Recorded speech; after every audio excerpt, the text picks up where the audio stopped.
All right, we'll say good morning, everybody. My name is Rob Macedo, KD1CY. I'm with Director of Operations for the VoIP Hurricane Net. I'm going to kind of moderate things this morning through today's workshop. This is a great turnout, so really happy to see everybody here. I'd like to give a shout out, so to speak, to Joe, N5OZG, who helped out with dinner last night for us as speakers, and Joe has become a friend of mine, quite frankly, since we first met in 2008, and I'm just grateful for his friendship and all our friends in amateur radio that we have down here in Louisiana. So thank you very much, Joe, and the Crescent City Amateur Radio Group for your hospitality. So in your handout stacks, you have the agenda for today's workshop. It's a pretty packed workshop agenda, so we'll try to keep things moving. For questions, we're going to do a Q&A at the end of the workshop. This way, we can kind of keep the presentations moving, get the content through, and then you guys can ask questions. This session is also being live streamed, and it will be archived once everything is complete with editing and such. That's being done by Jim Palmer, KB1KQW, who you see with the headset and such. And Bobby is also doing some videoing of today's talks. Bobby Graves, KB5HAV from Hurricane WatchNet. So with that, the exit doors are on the, for most folks from where you're sitting, are on your left, in case of if anything happens. Just want to point that out. And I think with that, I think that's all the opening remarks. We'll keep things moving. We want to start off with our first presenter, and that is, Bob made a good point for me before I introduce him, and that is we have evaluation forms that are also in the envelope. Tell us what you liked, what things you might want to see changed in a future workshop. We're trying to gather that feedback and adjust the workshop to what folks think we need to do out there. So thanks, Bob, for mentioning that as well. So with that, let me introduce Bob Robichaud, VE1MBR. He's from the Canadian Hurricane Center, and myself and Jim, being from Massachusetts, we do occasionally get a tropical system up our way, up in New England, and sometimes they visit our friends up in Atlantic Canada. And Bob's going to talk a bit about the meteorology of hurricanes and tropical systems, both right here along the southeast U.S. and Gulf Coast, and also as they make up into the higher latitudes up in New England and Canada as well. Bob got his amateur radio license knowing what can happen during hurricanes, the need for those additional spotter reports from folks, as well as having those communications when all else fails. So with that, I'm going to introduce Bob, VE1MBR, Bob Robichaud, and he'll take us through the first presentation this morning.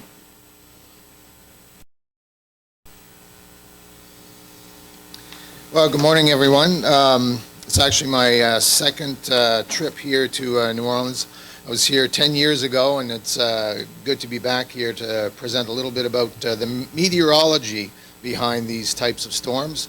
As Rob said, I'm going to just kind of walk you through what these storms are, some of the hazards associated with these storms, and I'll also talk a little bit about what happened last year with a quick review of the 2016 hurricane season, and then we'll look forward to what we might expect in 2017, and that hopefully will set the stage for the guys coming after me, talking about how you can get your reports in to the Hurricane Center, whether it's the Hurricane Center in Miami or we get those reports at the Canadian Hurricane Center as well. Now, when I give these talks, one of the first questions that comes up is, why does Canada, of all places, have a hurricane center? Well, typically this image is the one I show to, that gets the message across that clearly tropical cyclones are a threat in Canada. We do get them as well, as Rob mentioned. That yellow circle there is basically all of eastern Canada, and those are all the tracks of hurricanes. That doesn't even include tropical storms since all the way back to 1861. So we do get those storms as well. So we do have a hurricane center. We're located in Halifax, Nova Scotia. That's a picture of the office building that we're in. We used to be on the top floor of that building. However, we experienced a Category 2 hurricane in 2003, Hurricane Juan.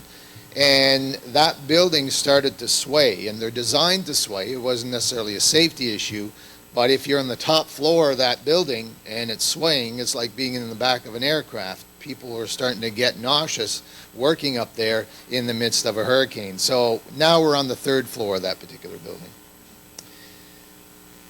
Now, we're not there to replace or to compete with the National Hurricane Center in Miami. We basically are there to provide additional information for Canadians as it relates to these types of tropical storms, tropical cyclones. The Hurricane Center in Miami is the regional specialized meteorological center for hurricanes. They essentially are the authority for any kind of tropical monitoring and forecasting for both the Atlantic Ocean and the Eastern Pacific. We are there to supplement that information and provide more focused detail on what this means, what these storms mean for Canada.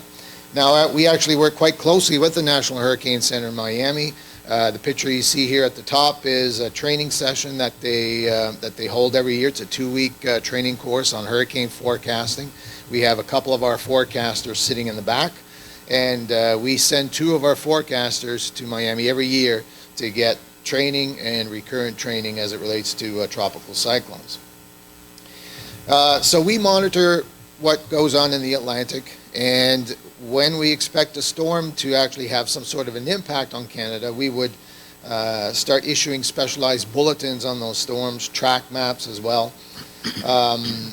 And we work very, very closely throughout the year with emergency managers, preparing for hurricane season, during hurricane season, and of course when we have an approaching storm.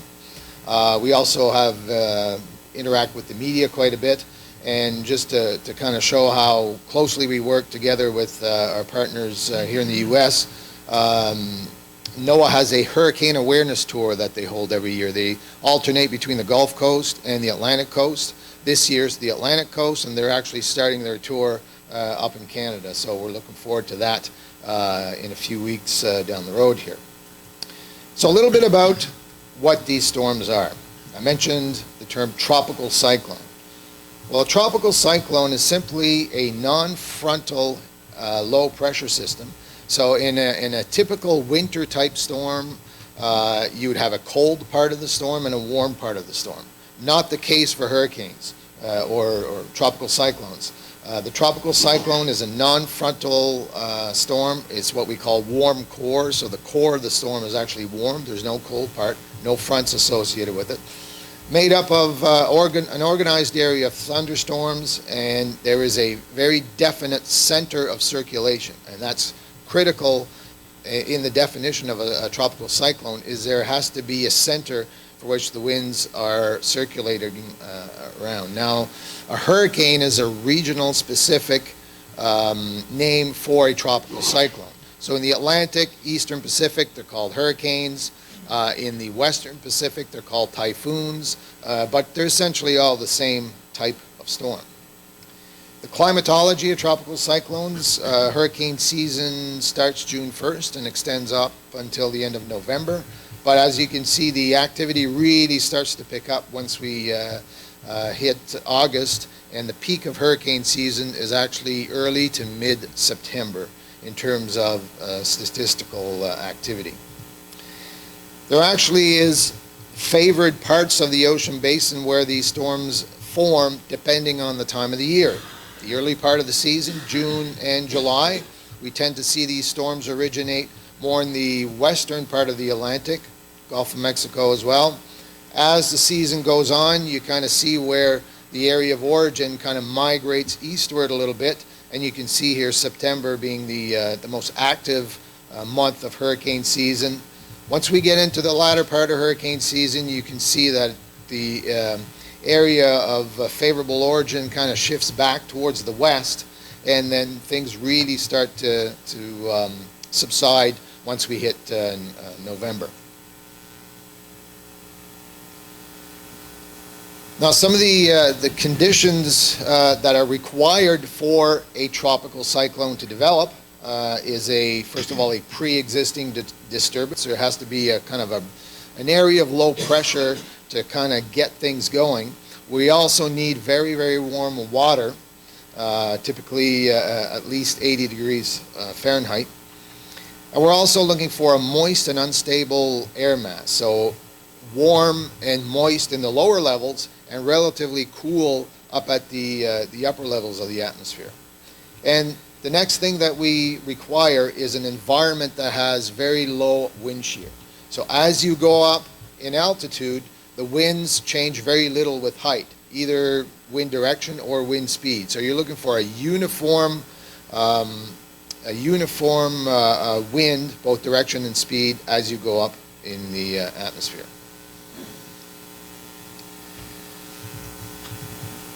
Now the picture at the bottom left here is kind of an overview of, top view of a hurricane. You can see these spiraling bands that kind of flow or rotate counterclockwise towards the center of the storm. And if you take kind of a cutaway or look at this thing, look at a cross section, you will see these different bands or towers as you're going towards the center of the storm.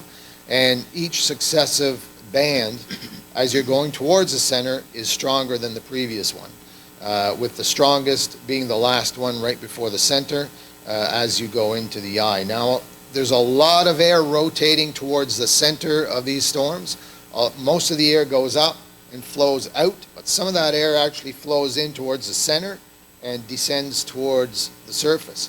When air descends, it tends to dry out, and that's why the eye of a hurricane is, at least in the stronger hurricanes, is clear right to the bottom, is because we have descending air in that column in the center of the storm. Now the hazards associated with tropical cyclones are fairly well known: storm surge, wind. In some of the stronger hurricanes, especially around the periphery of the storm as it's making landfall, you might get some tornadoes. Heavy rainfall and inland flooding is also a very big issue, along with pounding surf and rip currents. But by far the most dangerous aspect of these storms is the storm surge. And I'll focus a little bit on the storm surge aspect of these storms. As I said, in this statistical database of fatalities related to tropical cyclones, water is most definitely the biggest killer. And storm surge, being the bigger of the freshwater flooding, between the freshwater flooding and the storm surge definitely takes the most lives. And you can see 50% of the fatalities from 1963 to 2012 have been as a result of storm surge. And what's interesting is the vulnerability that we have as it relates to storm surge. Here on the Gulf Coast from 1990 to 2008, the population density has increased by 32%, which is quite significant. Much of the United States densely populated Atlantic and Gulf Coast areas are less than 10 feet above sea level, which is again a significant vulnerability there. And over half the nation's economic productivity is located within these coastal areas. And just here, if we focus on the Gulf Coast a little bit more, 72% of the ports, 27% of major roads, and 9% of rails lie at or below 4 feet of elevation.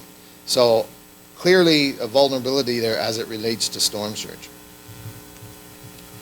So these are a couple of examples of storm surge events associated with tropical cyclones. Hurricane Ike in 2008 in Texas. Of course, Katrina, 2005. And it's not unique to the Gulf Coast either. On the East Coast, we tend to see these significant events as well. A good example here is Sandy in 2012. Sandy was a little bit different in terms of in the type of storm that it was, because it was transitioning to what we call a post-tropical storm, something that Rob and I are a little bit more familiar with up in our latitudes. One of the things that happens when these storms go through this transition to a post-tropical storm is they get bigger. And in case of Sandy, the storm was just so huge that it was pushing all this water on shore and caused all the damage related to storm surge, some of which you see here. But to bring it down to a more personal or individual level, this is the house of David and Kimberly King from Waveland, Mississippi, just prior to Hurricane Katrina, 2005. And you can see the nice green lawn that they have there, and what's a little harder to see are the shutters that are kind of leaning on the house on the, just below the windows here on the right-hand side. They were getting ready for a major storm, and they actually evacuated their home before the storm arrived. And they were just a few blocks away from the Gulf of Mexico, and so this is the picture before Katrina, and focus on that tree there on the right-hand side. And this is the picture after Hurricane Katrina. So the house is completely gone. The tree is still standing, pretty distinctive tree, and all the vegetation is pretty much dead as well. So it gives you an idea the impact of what these storm surges can do. So when the authorities tell you to evacuate, it's time to evacuate. So with that, I'll kind of move on to talking a little bit about what happened last year. Last year was a fairly active year in terms of the number of storms. We kind of got most of our activity in spurts. What was predicted last year were anywhere between 10 and 16 named storms, 4 to 8 hurricanes, and 1 to 4 major hurricanes. And you can see the numbers of what actually occurred last year fit quite nicely within that forecast. The forecast worked out quite well last year. And this is just a map showing all the different tropical cyclones, the tropical storms and hurricanes and major hurricanes throughout the 2016 season. And I'm going to just focus on a couple of specific storms here. The first one didn't cause a whole lot of damage, but was fairly unique because it formed in the month of January. I mentioned hurricane season starts in June and ends in November. This was way off the typical hurricane season as it formed in January. It was the first hurricane to actually form in January since 1938.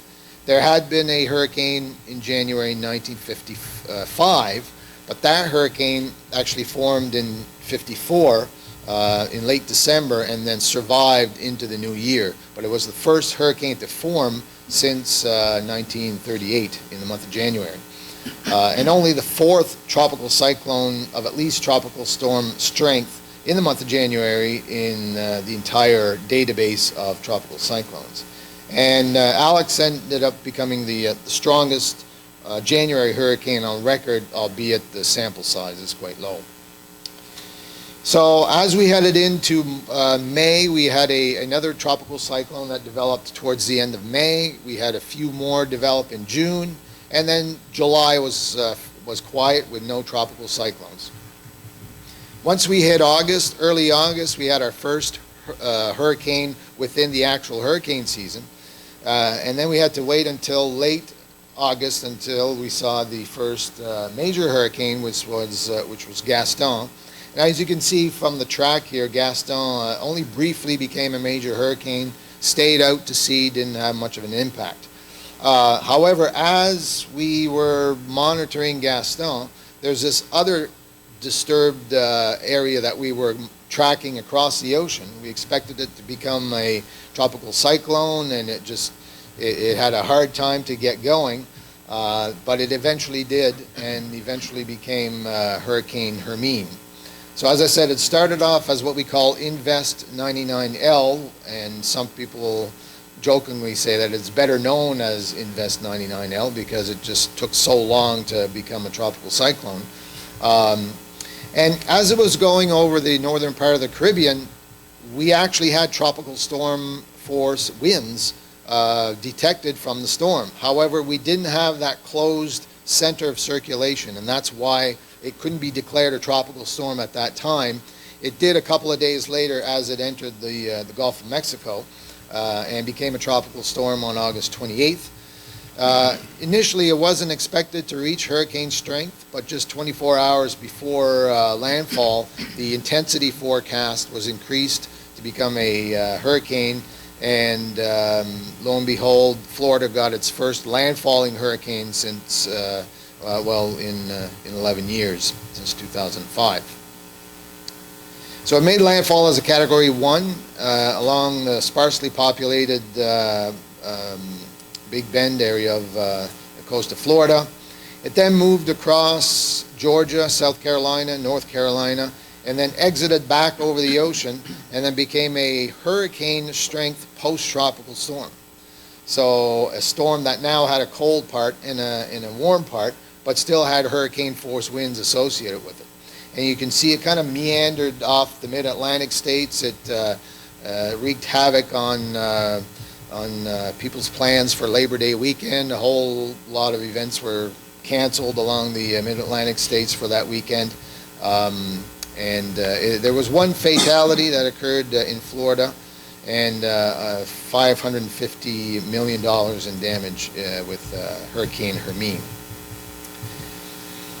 And then later in September into early October, we had Hurricane Matthew, which was really the story of last year's hurricane season. Matthew actually reached Category 5 on the Saffir-Simpson scale and made landfall as a major hurricane in Haiti, Cuba, and the Bahamas, and it had a fourth landfall in South Carolina as a Category 1 storm. The peak winds were 167 miles an hour. The storm surge caused some issues as well. The peak surge recorded was 7.7 feet, but really the rainfall was the big thing with Hurricane Matthew from last year. It was ultimately the name Matthew was retired from the list of names that we use to name hurricanes just because of the impacts. So I mentioned the rainfall. Those are some of the rainfall amounts that we saw associated with Matthew. Haiti had widespread areas of 15 inches with the peak rainfall measured at almost 24 inches. Here in the U.S., the highest rainfall was 18.95 inches in North Carolina. It was a very deadly storm with 585 fatalities, most of those coming in Haiti. 300 million evacuations from the coastal U.S. They're still kind of assessing the damage from it, looking at anywhere from $8 to $12 billion in damage in the U.S. because of Matthew. And what really struck me was the fatalities in North Carolina, where there were 24 fatalities.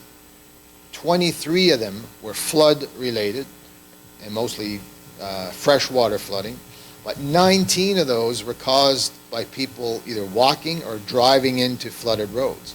And this is something that we repeat year after year, turn around, don't drown. But it's kind of a human nature thing. You have to get to the other side. There's a little bit of water there. You think you can drive through it, and then things start going sideways. So this is still an issue that we have to deal with, trying to get people not to drive into flooded waters. And actually, we had some impacts, indirect impacts from Matthew up in Canada as well. The picture you see there of the road being washed away was actually in Nova Scotia. We had about 9 inches of rain from the remnants of Matthew. We actually had another low pressure area that formed south of Nova Scotia, but kind of sucked in all the moisture from Matthew, and which was subsequently dumped on the eastern part of Nova Scotia. And one of the things that came out of this particular storm, as you can see the satellite image at the top here, looking at the different temperatures of the cloud tops, one particular image actually showed what looks like the profile of a skull. And you can imagine on social media that it went pretty crazy on social media. This was tweeted out and sent out to a lot of people, and this became kind of the picture of the satellite picture of Matthew. As Matthew was going on, we had Nicole. Nicole was kind of churning around in the tropics, and again had a hard time getting going, but eventually intensified into a major hurricane. This was one of those rapidly intensifying storms that keeps forecasters up at night.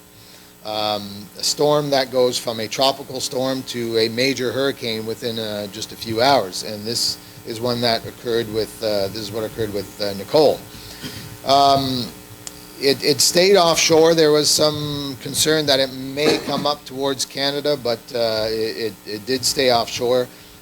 It tracked just to the east of Bermuda, and did result in some damage in Bermuda, but it wasn't that severe because they were on the left-hand side of the storm track. And then the final storm of the year, which was also one of these storms that intensified rapidly and became a major hurricane just before making landfall. And it was one of these storms that you don't see too often, where it formed in the Atlantic, it hit South America, and then actually crossed into the Pacific and as a tropical cyclone. So it was still Otto when it made its way into the Pacific. And there were a number of fatalities, 18 related to flooding in Central America, and because of that, Otto was also retired from the list of names that we use every year. So Matthew and Otto, you won't see those names given for hurricanes anymore. So just looking ahead now at what might we expect for this hurricane season, there are a number of agencies out there that issue these hurricane outlooks for the season. Some are already out, some are coming out later in May. The pioneers behind these seasonal outlooks, Colorado State and Dr. Gray's work, and Dr. Klotzbach as well, issued their forecasts earlier this month, and they're calling for 11 named storms, 4 hurricanes, and about 2 major hurricanes. And that kind of jives pretty well with another agency that has been doing this for quite some time, Tropical Storm Risk. They're actually out of Europe, and they actually have kind of a margin on there as well. It's a fairly large margin, and I'll talk a little bit about that in a second. NOAA, they release their outlook in late May, is usually about a week or so before the start of hurricane season. And you can see how those numbers compare to the average number of storms, and what we're looking at is a year that's near to slightly below average in terms of hurricane activity for this year. And there's a whole bunch of other agencies that issue these forecasts as well. This is just a sampling of them. So there's a couple of things that we look at to determine whether a hurricane season is going to be busy or maybe not quite so active. I mentioned earlier that one of the things that these storms need is warm water. So we look at the water temperature in the Atlantic to see if it's warmer or colder than average. So this is a map that was that's from this morning, showing the water temperature in that smaller rectangle in the what we call the main development region. So this is where the storms that come off the coast of Africa actually form. And looking at the water temperature in this area over the last few weeks, it's been near average to just below average. It's actually warmed up a little bit just in the last few weeks. But the other area that we look at is out in the Pacific, that larger rectangle. And when we tend to see warmer water there, which is what we're seeing now, we have a condition called El Nino. So the next question, obviously, is how does water temperature in the Pacific impact hurricanes in the Atlantic? Well, what happens is when we have an El Nino situation, which is warmer water in the Pacific, it actually affects the jet stream, which impacts areas downwind from there. So when we end up with a El Nino, we have a stronger jet stream, which actually causes more wind shear in the Atlantic Ocean. And I mentioned that hurricanes don't like environments with a lot of wind shear. So what you end up having is stronger winds from the west at higher altitudes, and slightly stronger winds at the lower altitudes. These storms really can't get going. They literally get sheared apart as they try to get going. So that's why some of these numbers are kind of on the lower side, because we expect an El Nino. We have warm water there now.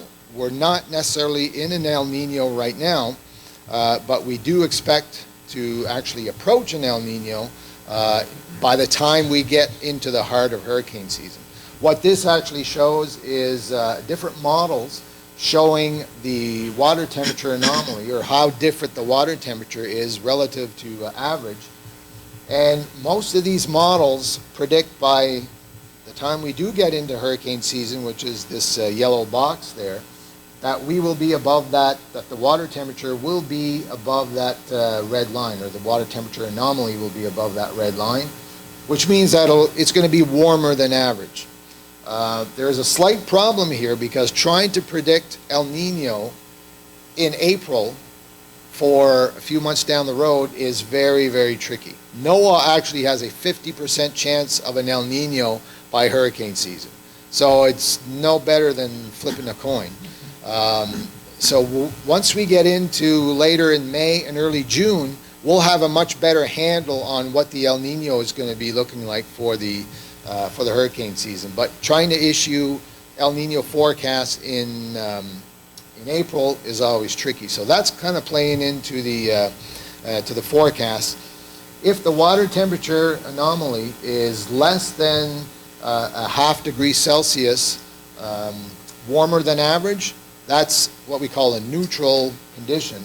And if we're into a neutral condition, well, by the time we get into hurricane season, those numbers that you see are probably going to be increased a little bit. So that's one of the things we're going to be monitoring over the next few weeks.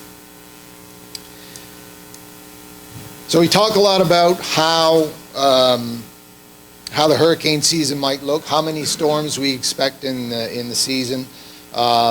But at the end of the day, it's not necessarily about how many storms that the entire basin gets, is how many storms affects your area. And there's tons of examples of this. I'm going to use this one because it's the 25th anniversary of that. 1992 saw fewer storms than the long-term average. In fact, we only saw 6 named storms that year, which is 5 less than what is being predicted this year. And there was only 4 hurricanes and only 1 major hurricane. However, the major hurricane that we did get was Hurricane Andrew, Category 5 hurricane that hit South Florida and rendered Julio's home unlivable, and 65 fatalities, $26 billion in damage. So at the end of the day, it doesn't really matter how many storms there are in the entire season. What really matters is what affects your area. So you can still have a bad hurricane season in a year that doesn't have a whole lot of storms. So in conclusion here, as meteorologists, what we try and do is kind of paint a picture of what's going on in the atmosphere and trying to get a handle on these storms. And we have all kinds of fancy satellites and radar that help us out with that. But oftentimes the piece of the puzzle that's missing is finding out what's actually happening at the ground in the different areas. And if you're sitting around and wondering whether you should send in a report or not, I would encourage you to keep sending the reports in, because you never really know when your report is going to be the one that we're looking for to complete that puzzle. There are a number of examples of cases where forecasts have been changed, warnings have been issued, and storms have been reanalyzed based on reports from amateur radio operators. I have a number of examples. Dr. Nab, who's coming up later this morning, has a few examples that I'm sure he's going to talk about as well. So your reports are extremely valuable to us as forecasters when we're dealing with these types of storms or any kind of storm. So I'd like to thank you for your reports and thank you for your time this morning.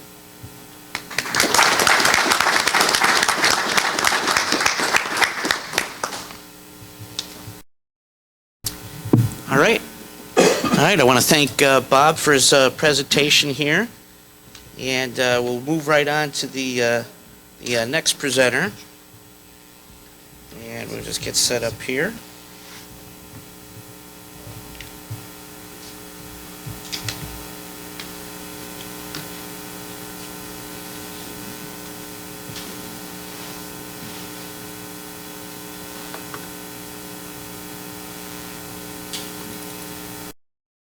All right, and with that, we'll start with, I know there's some additional folks in the back. We do have some raffle tickets, so as soon as I introduce Julio, I'll come back there and bring those to the folks in the back. And there's some handouts on the back table for those that are back there that on both the WX4NHC operation, the Hurricane WatchNet, the VoIP Hurricane Net, and Saturn for those that are in the back of the room there.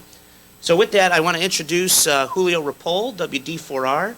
He is the Assistant Amateur Radio Coordinator for WX4NHC, the amateur radio station there.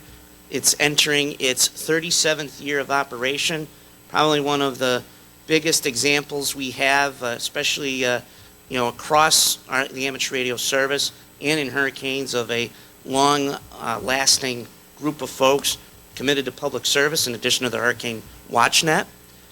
Julio, I've worked with now since 2004. It's been an honor and a privilege and a great learning experience to work with him.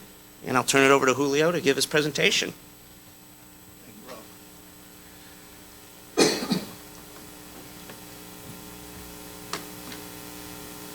Well, thank you very much for coming to our workshop today. This is an incredible turnout. I'm very impressed. Thank you, Bob, for your recap of all the hurricanes we've had and may have this year. My name's Julio Ripoll. I'm the Amateur Radio Assistant Coordinator at the Hurricane Center. And my call sign is WD4R. So I'm going to basically, my presentation will be what hams do at the Hurricane Center and what hams do for the Hurricane Center. I hope my presentation will make you laugh and cry and be a little bit informative. And Bob Robichaud did an excellent job of recapping the hurricane season very well. I'm not going to recap it again, but one interesting, or one of the dramatic hurricanes we had was Hurricane Matthew, especially when its approach to Haiti. Can't hear? Okay, they can't hear in the back. Let's see. Is that any better? Better? Okay. And then just an interesting story regarding the surface reports and all that. During Hurricane Matthew, we were consistently getting reports from Haiti, from a little island called Ile de Vache, from Father John, HH2JH, where they had an orphanage there, just 20 feet above sea level. And we kept emphasizing the storm surge. And finally, before landfall, as a Category 4, they evacuated their orphanage and went uphill on that island, and that helped save a lot of the lives that were lost there. But Haiti did suffer major losses with about, I think it was 585 lives that were lost. So meanwhile in Florida, this is what Floridians always expect to see. Very few hurricanes developing up there. Sometimes years go by and we don't have any landfalling hurricanes, and maybe it's La Nina, maybe it's El Nino, maybe it's Dr. Rick Nab, or Dr. Bill Reed. You know, Bill Reed was a ham, And when he was on duty there, we had no hurricanes hit Florida. And only one Cat 1 hurricane hit this year. That's because Rick Knapp is leaving the Hurricane Center. So we shouldn't let our guard down, because the next hurricane season might look like this. Okay, and as you know, the top three states to have hurricanes, number 1 is Florida, number 2 is Texas, number 3 is Louisiana.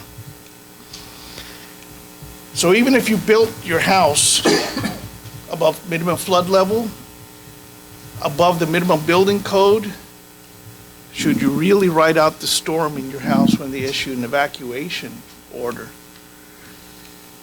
Even though you hired your best helper to help you put shutters, even though you protect your car from hurricanes, even though you bought 2 years worth of Spam, do you really want to ride out? When you say to evacuate, follow your local procedures carefully. Anyway, so WX4NHC, who are we? What do we do? And tell you a little bit of our history. We started in 1980, and we were actually located, of all places, on the 6th floor of a high-rise building in Miami, across from the University of Miami. And you know where we were because it was the only floor that had hurricane shutters. And we learned that wasn't really enough during Hurricane Andrew in 1992. So in 1980, Dr. Neil Frank, he was interested in setting up a ham radio station to get live reports from the Caribbean. And apparently, you know, he was looking for someone that lived close by and owned a ham radio. And I happen to live 1 block from the Hurricane Center, so by default, he said, can you come over and bring your stuff? So I put my radio equipment on a cardboard box with a roll of wire, strung a long wire out his window, and put the ham radio on his desk. That's how it all started. So basically, here we are in Miami in a little avenue known as A1A. And I always said we can use a Bloody Mary, but I was too young to drink. So instead, we had a bottle of aspirin. That was our pain relief during hurricanes. The first hurricane, I'll show you in a minute, lasted 6 weeks. So a few years later, we decided that what if we need to evacuate the Hurricane Center during a direct hit? So we built a Go Kit, the first one built. Really nice one with a Drake TR4. I don't know if any of you old timers remember the Drake twins and all that.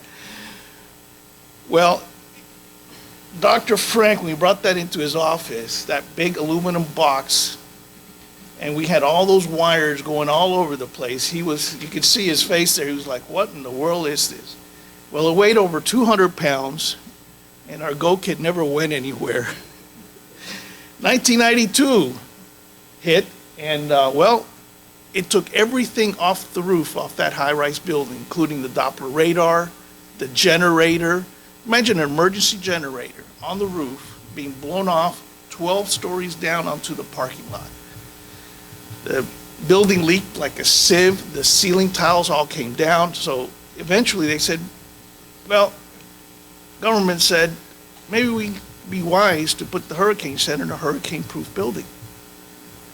And I was very lucky and privileged. My profession is architecture. I'm an architect. And they actually asked me to review their plans while they were designing their new building. So 3 years later, we built a building on the campus at Florida International University, and it was rated to a Cat 5.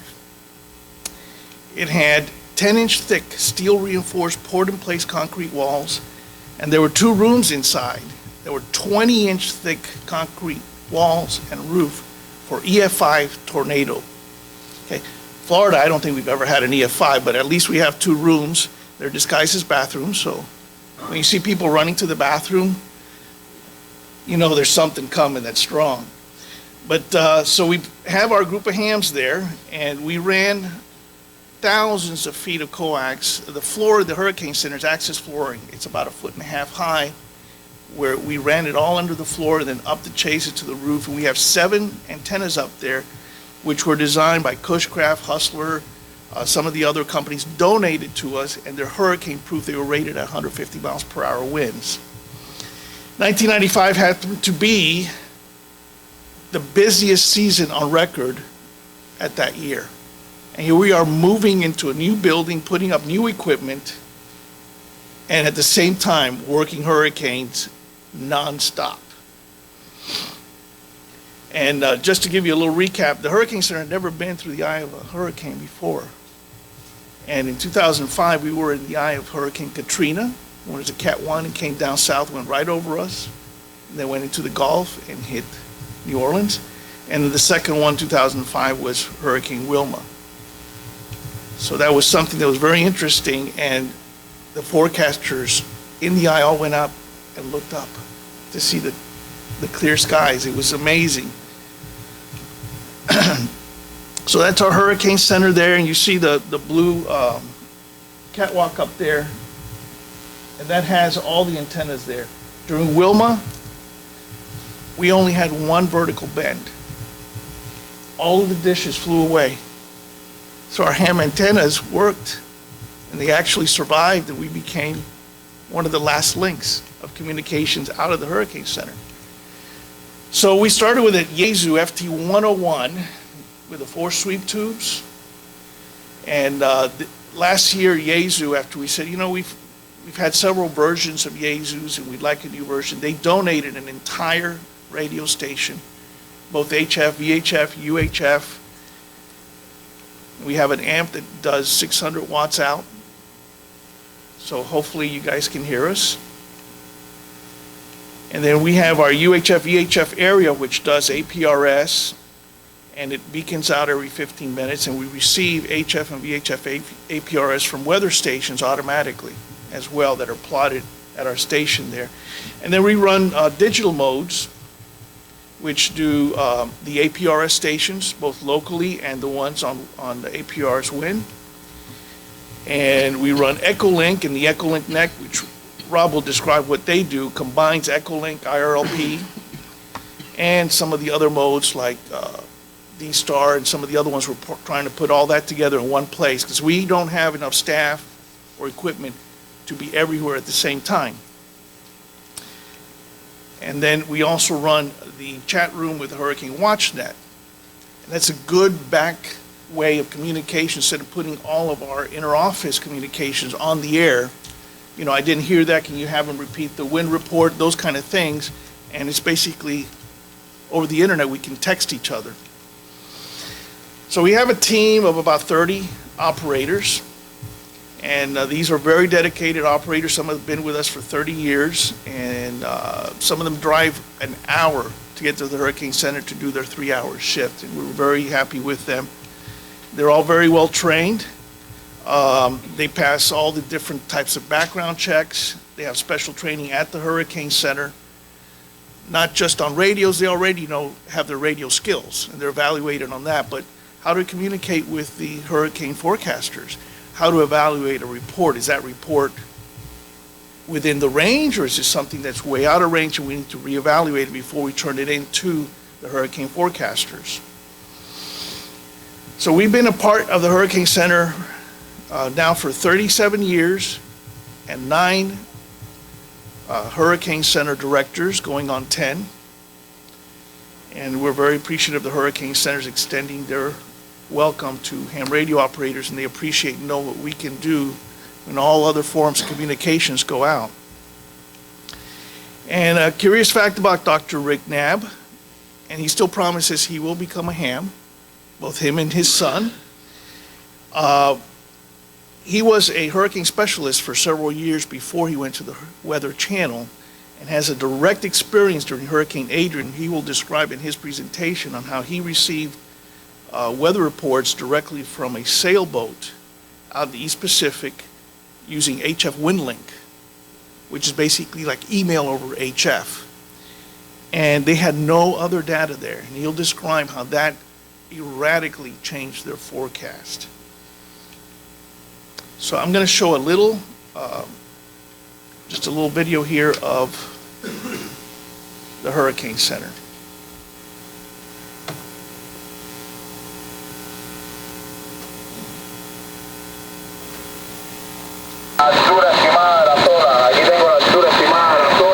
distorted voices, not just meaningless chatter, it could save someone's life. National Hurricane Center in Miami, Florida. They can give us information that we don't get from other sources. In a back room at the National Hurricane Center in Miami, a dedicated group of volunteers man the shortwave radio during. They have a unique role.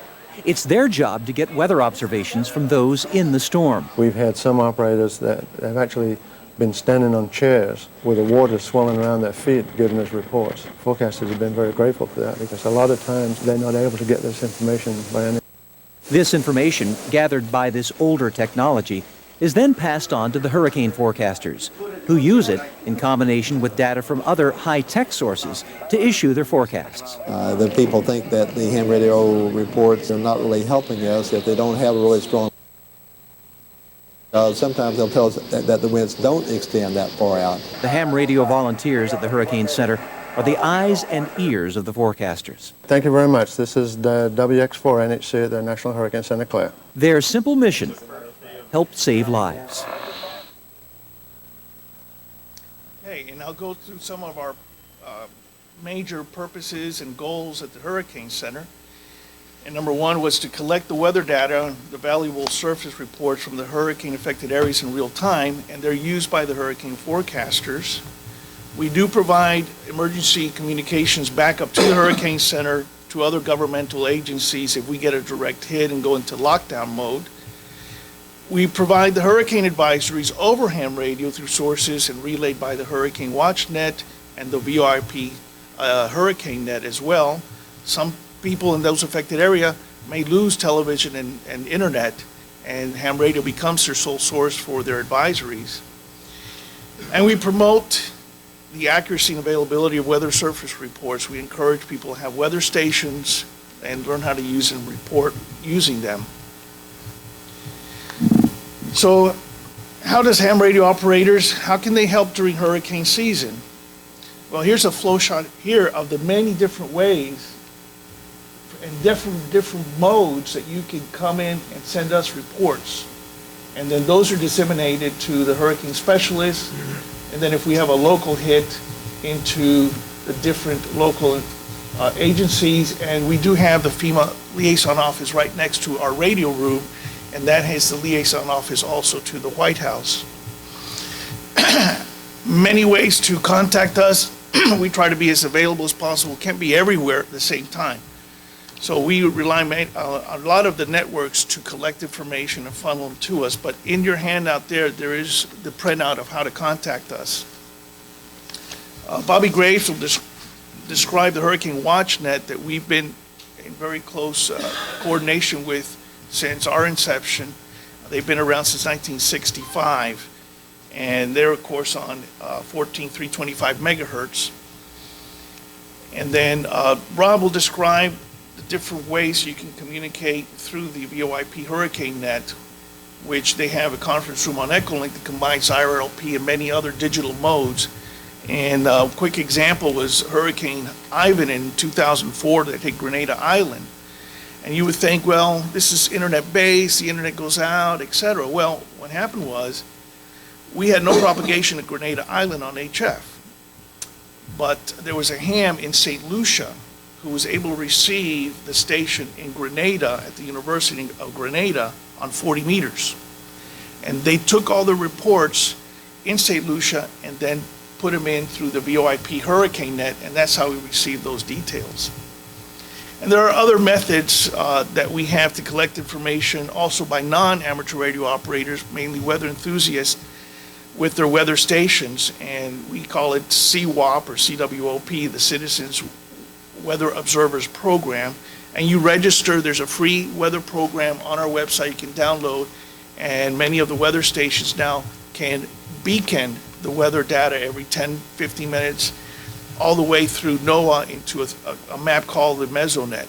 And we can handpick all those weather stations for the affected area. So some examples of surface reports, and the form we use and has the criteria is in your handout as well.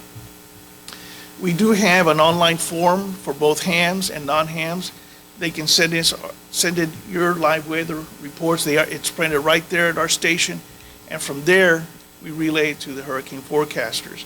This is the basic surface report, and it has all the basic requirements of weather data, but then you see that there's this big square down here. Okay, those are your eyewitness reports. Those are important. Good example, on Hurricane Floyd, 1995, one of the hams in the Bahamas, his example, his observation was, I'm looking out my window down the street and 3 of the homes have been washed off their foundations and floated to the middle of the street. That gives the hurricane forecasters and the public awareness of how bad things are. Because some of the public may not understand barometric pressure, may not relate very well to wind speed, but when you tell them the houses are floating off their foundations, that gives them a good idea what could happen to them. These are some examples. This was one from the VOIP Hurricane Net. And this, here again, we don't encourage people to go out during the storm. Make your observations from a safe place, from your home, from your safe, hurricane-safe building. But every once in a while, we get some of these guys who they're professionals, Mark Zudoff and the HIRT team, and that's H-I-R-T, not H-U-R-T. They go out in the middle of a hurricane and send us back reports. Okay, and sometimes during, like for instance, Cat 4 Hurricane Charlie that hit the middle of Florida, they sought shelter under an overpass. The winds were blowing 145 miles per hour. Their truck was shaking so violently, I have him on videotape saying, I will never, ever do this again. He was there the next year. So it's in their core values to do that. And we have some interesting reports. Here was a ham that was on an oil platform in the middle of the Gulf during Tropical Storm Cindy, sending us reports of 90 to 100 mile per hour winds. We didn't have any of those reports. So we collected them, and subsequently, after the storm went all the way through, it was upgraded to a hurricane because of that ham radio report. So sometimes you don't know if that one report will make a difference, and sometimes it does. We've been trying D-Star. We don't have D-Star at our weather station, but we have a person and a network through John Davis, WB4QDX, who has the East Coast D-Star system. And he collects reports and then sends it to us in a printed form through D-RATS. So if you enter D-Star, D-RATS, we get your reports. Can ham radio make a difference? And is ham radio too old? And can ham radio make one report make a difference? And yes, it can. One example, we have a faithful reporter from NBC News that, sometimes we're shadowed. Reporters will come in to our room and they want to see what we're doing, who we're talking. They want live reports. They want to be first. And this reporter wrote an article basically calling us the dinosaur radio system. So I challenged him. I said, next time you're in a hurricane, why didn't you call me on your satellite phone? Send me a report. And he couldn't. So after that, he became a fan and wrote incredible reports about ham radio. First hurricane was Hurricane L in 1980, and that was also one thing where one communication, one ham made a big difference. And it was a Cat 5, destroyed St. Lucia. They had a lot of injured on the island, and the ham in St. Lucia came on the air and pleaded for medical help. There was a British hospital ship, one-day sailing distance from St. Lucia, called in on frequency on 14325. It says, we're ready to render aid. We have helicopters, we have hospital beds and doctors, but we cannot land on the island without governmental permission. That ham brought the Prime Minister of St. Lucia on the air, and over ham radio gave the ship permission to land. So we do all sorts of different things. Then that same hurricane, 1980, was like baptism by fire. 6 weeks long, Category 5. It ultimately hit Brownsville, Texas. And I remember that clearly because Dr. Frank came in and tore off a sheet from the teletype. We had 30 teletypes in the room next door, and it was from Brownsville National Weather Service, and it said, God help us all. That was the last they heard from him, except they had a ham in the weather station with a car battery and a long wire. And for the next hour, Dr. Neil Frank and the head of the hurricane of the National Weather Service spoke live while the hurricane made landfall. So that basically cemented ham radio in the Hurricane Center, that one hurricane. And we always say, you know, even though the hurricane count forecast is low, there's only one hurricane that counts. That's the one that hits you. For us, it was Hurricane Andrew. Damaged over 300,000 homes, killed about 65 people, and we had over 200 hams on the air doing interoperability between all the different agencies. That time they couldn't talk to each other. We had people coming down from all different governmental agencies. We had the military setting up command posts. So we put hams on helicopters, on Navy ships, all over the place, and at the EOC became the command center for the whole operation for the recovery and assessment of the damage. And for us, that was the big one. And my house looks similar to that. We lost half the roof of my house. The ceilings all caved in, insulation, ductwork came down, everything. We were all huddled in the last bedroom in the corner. The noise was incredible. And it was not just wind noise, things hitting the house, the whistling of all the things out there where the winds was blowing through. 5:30 in the morning is when something hit my roof and made a big hole in it and became a funnel for wind and rain. We thought it was a tornado, but it was basically a straight line microburst because about 7 houses from me to across the lake lost roofs. Houses on either side lost only shingles. So if you believe in Murphy's Law, I do. So then, can one report make a difference? Absolutely. 1998, Hurricane George just exited Haiti, was going towards Cuba. At night, I clouded over. At that time, Cuba did not allow our air reconnaissance to fly over their airspace. No data from the ground. So the hurricane forecaster, Lixian Avila, who also happens to be Cuba, said, get on the air, get me a ham on the eastern point of Cuba, and give me his report. I'm like, it's not a telephone. We don't just dial up Cuba. So we actually had some special permission, and we got on the civil defense frequency for Cuba and said, we need a ham from that point. And it happens to be the guy in Punto Este, the most eastern point of Cuba, was on the air, and he called in screaming over the microphone. He had water in the house. He was putting in all his, 88 kilometers per hour report, and Lixian said, all I need is the wind direction. And the last 3 words the guy said was Del Sur, Del Sur, Del Sur from the south. Lixian stormed out of the radio room, and I got home for just in time for the 11 o'clock news, and Max Mayfield had my report in his hand.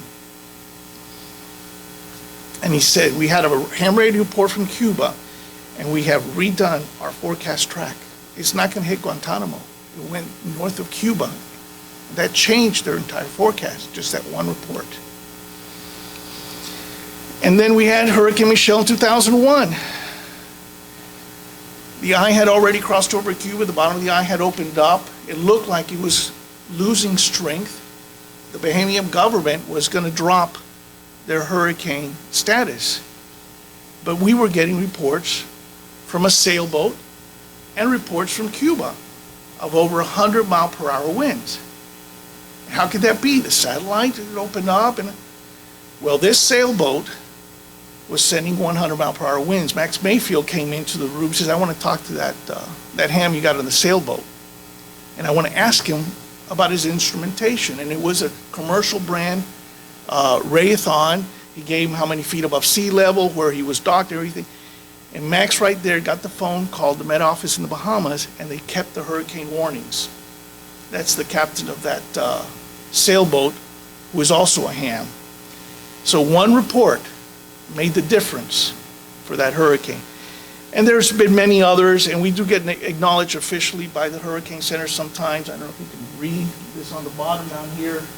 Ham radio operators throughout the Caribbean region and those working for the National Hurricane Center, WXYZ, and the Hurricane WatchNet team were indispensable in providing crucial reports for Hurricane Ivan as it moved through the Windward Islands and across the Caribbean. So there was another hurricane where ham radio reports were very important to come in. And we talked about my number one in Florida, but you had your number one in the Big Easy here, which was Hurricane Katrina in 2005. Most deadliest U.S. hurricane since the 1928 Florida Okeechobee hurricane, and it killed about 1,833 people. A lot of it was mainly because of the flooding. Property damage was estimated about $108 billion, which was nearly 4 times the damage caused by Hurricane Andrew, a Cat 5 that hit South Florida. So this is your landmark, just as Andrew is a landmark in our timeline in South Florida. And ham radio helped in many, many different ways, not just before Hurricane Katrina, but after Hurricane Katrina. So one of the situations that occurred with Hurricane Katrina was similar to our first hurricane, was loss of communications. Hurricane Center was extremely busy with everything, and then the head of the NWS came into our room and said, we've lost all communications with Lake Charles, Slidell, and several other NWS stations as Hurricane Katrina approached. He says, can you get in touch with any one of them? And we got on the Hurricane WatchNet, and lo and behold, there was a ham there from Slidell National Weather Service. And he was there sending us a report during the eye as it passed over them. These are some of the shaky handwritten notes that we had there that we turned in with some of the very important reports of what was happening to them weather-wise, and also afterwards with some of the health and welfare that we later turned in after 6 hours. We were a link for 6 hours with Slidell, then we turned into the Saturn Net for Health and Welfare.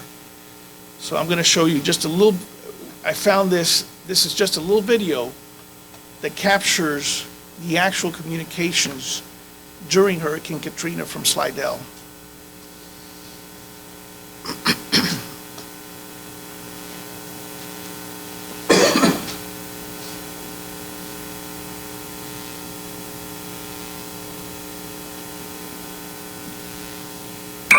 I'll get that. Okay, overall peak 1, 2. Yes, that's current millibars 945 and current peak 90 knots. Overall peak 120 knots. Over. Roger that. Can we have a time for the peak? Okay, it's 90 knots now. 945 millibars now, with a peak of 120 knots. Did you get that, Charlie? Time for that 90 knot peak, over. Very good. 5 minutes ago. 5 minutes ago, Ken, over. Roger, the 5 minutes ago. Okay, so Charlie, are you catching this?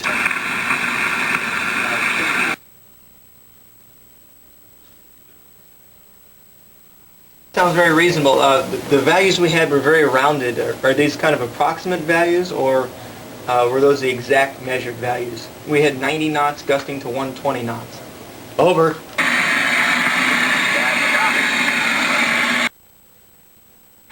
Okay, do either of you have anything more before we close this circuit?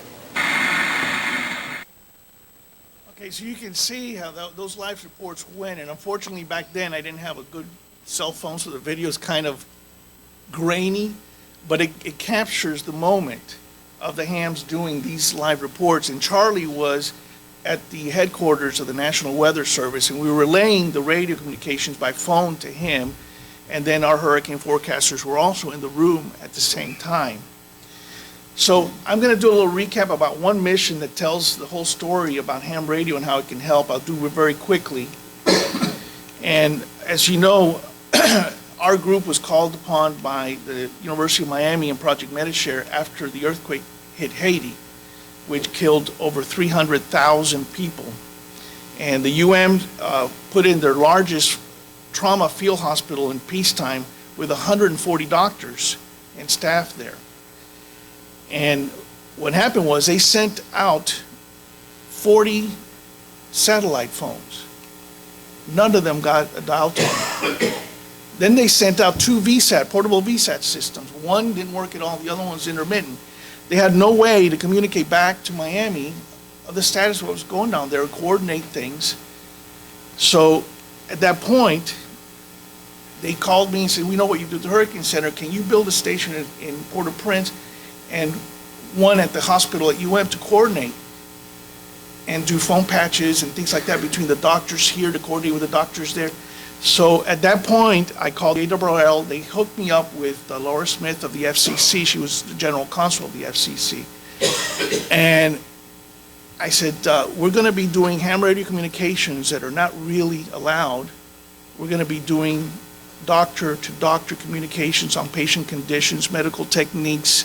We're going to do supply chain orders. We may be ordering 10,000 bandages between ham radio. We're going to be coordinating private charter flights from Miami to Haiti. And she says, you have a mandate from the President of the United States to do whatever it takes. At that point, I said, that's it. I was scared if we're going to break the law. We did whatever it took, and we became the command center for all of Haiti in Port-au-Prince from the UM hospital there, and communicated directly to the USN Comfort after our first operator, who was fortunately very knowledgeable and was able to modify one of our rigs to communicate on the marine frequencies. So now we were coordinating directly with the US Comfort ship, the Navy ship, and coordinating helicopter flights because they had no other communications. They were flying visually. And now we're coordinating drops as far as Ile de Vache, which was the orphanage that was cut off from food. And they sent helicopters down there to do food drops as well. And we call that the orphanage with 100 babies. And that was also in communications with Father John HH2JH. And then HH2JR, John Robert Galliard was incredible as a local coordinator there, and he hand carried our license to Conatel, the equivalent of the FCC, and got permission for us to transmit. At first, Conatel didn't want to allow ham radio to transmit from the island. He hand carried all the licenses, walking down to Conatel, signed everything off, and then we became legal in Haiti. These are just some of the operators that flew down there. We had teams of 2 operators. They were all qualified. They all came to Miami first and got their malaria treatments, their vaccinations, and we put them on a private plane going to Port-au-Prince, and each team of 2 served 1 week down there. It was the largest and the longest international amateur radio deployment of American amateur radio operators in 30 years. And it tested us in every different way you can imagine, not just on the ground, over the air. We had over 2,000 situation reports that we received in many different ways. HF WinLink became extremely important because that's the way we got a lot of those reports that they type in. Doctors talking to doctors there with conditions. And then there was the trauma patients that were life and death conditions where we were coordinating helicopter pickups and speedboats from the USN Comfort to pick up these babies that needed immediate help. And that was done through ham radio. And here's a little video of what that was in Haiti.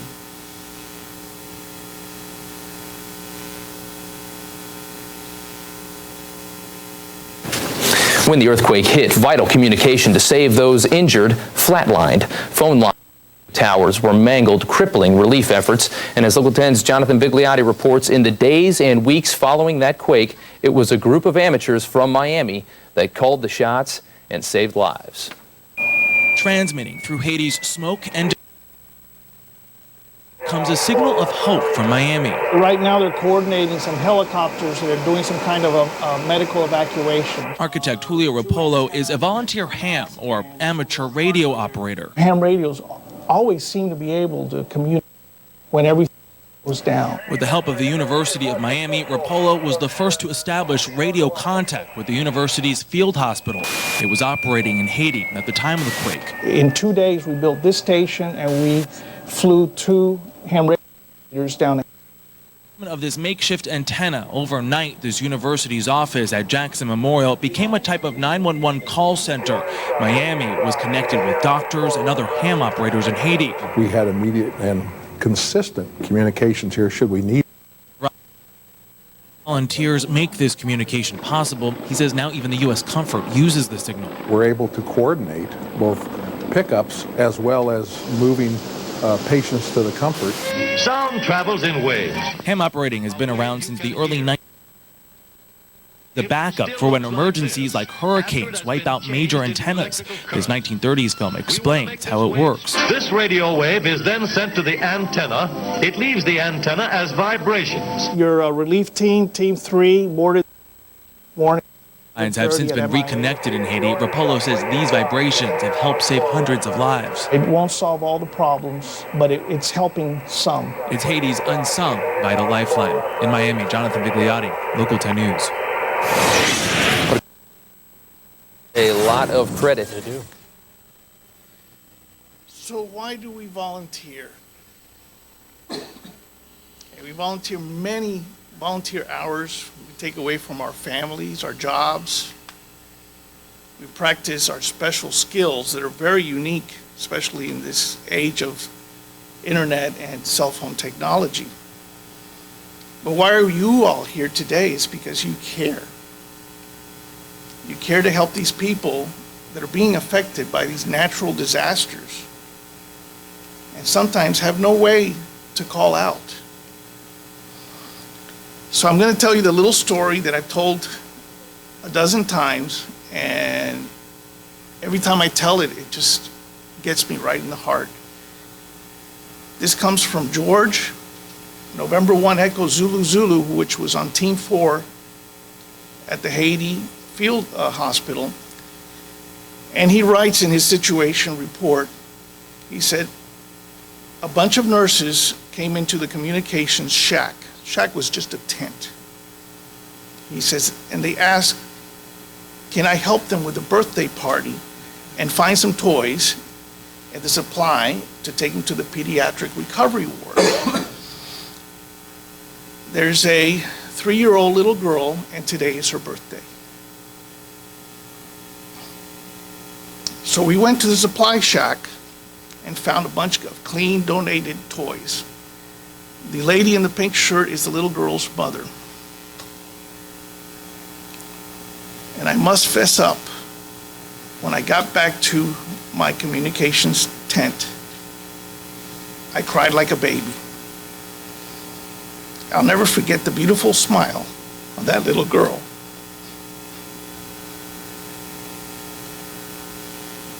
So this is why we do what we do.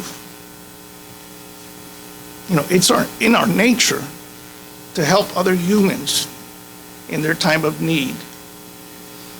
So thank you again for joining us in our mission to help save lives.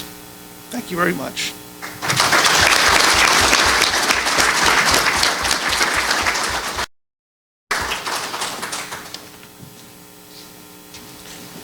All right, well, we'll thank Julio for his presentation here. And now, what we will move on to is the Hurricane WatchNet. And I'd like to introduce KB5HAV, Bobby Graves. And I got a hand in the air from Jim, so I'll stand by. Okay.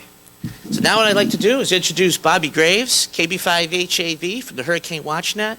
I've learned a lot from Bobby as well over the years. Bobby has been part of the Hurricane WatchNet for a very long time in various roles. He's currently the net manager. I've learned a lot from him, both professionally and personally, for some of the situations he's been through, both in running the Hurricane WatchNet and on his personal level. And it's a pleasure to be working with him, what they do on the HF side, and comparing what we do on the VHF, UHF, VoIP, Echolink IRLP side. So with that, let me introduce Bobby and have him come up to stage here and present on the Hurricane WatchNet. Thanks, Ron. Good morning, everyone. It's good to see y'all here today here in New Orleans. I'd like to say hi to everyone and watch them via the live stream. As Rob mentioned, I've been with the Hurricane WatchNet for a pretty good while now. I first joined back in the year 2000, early part of that year. From 2002 to 2006, I served as assistant net manager. And other than just a short, brief time away from the net due to some health reasons, I've served as the webmaster and web designer of our website, hwn.org, since early 2000. Been involved in ham radio. Coming up this July will be right at 29 years. And just about all 29 years I've been involved in emergency communications. This is a great hobby of ours. There's so many different facets to it. Some people love to work CW, work the satellites, amateur TV, you name it. And I've tried just about all of it, but I've found amateur emergency communications and preparedness to be my calling.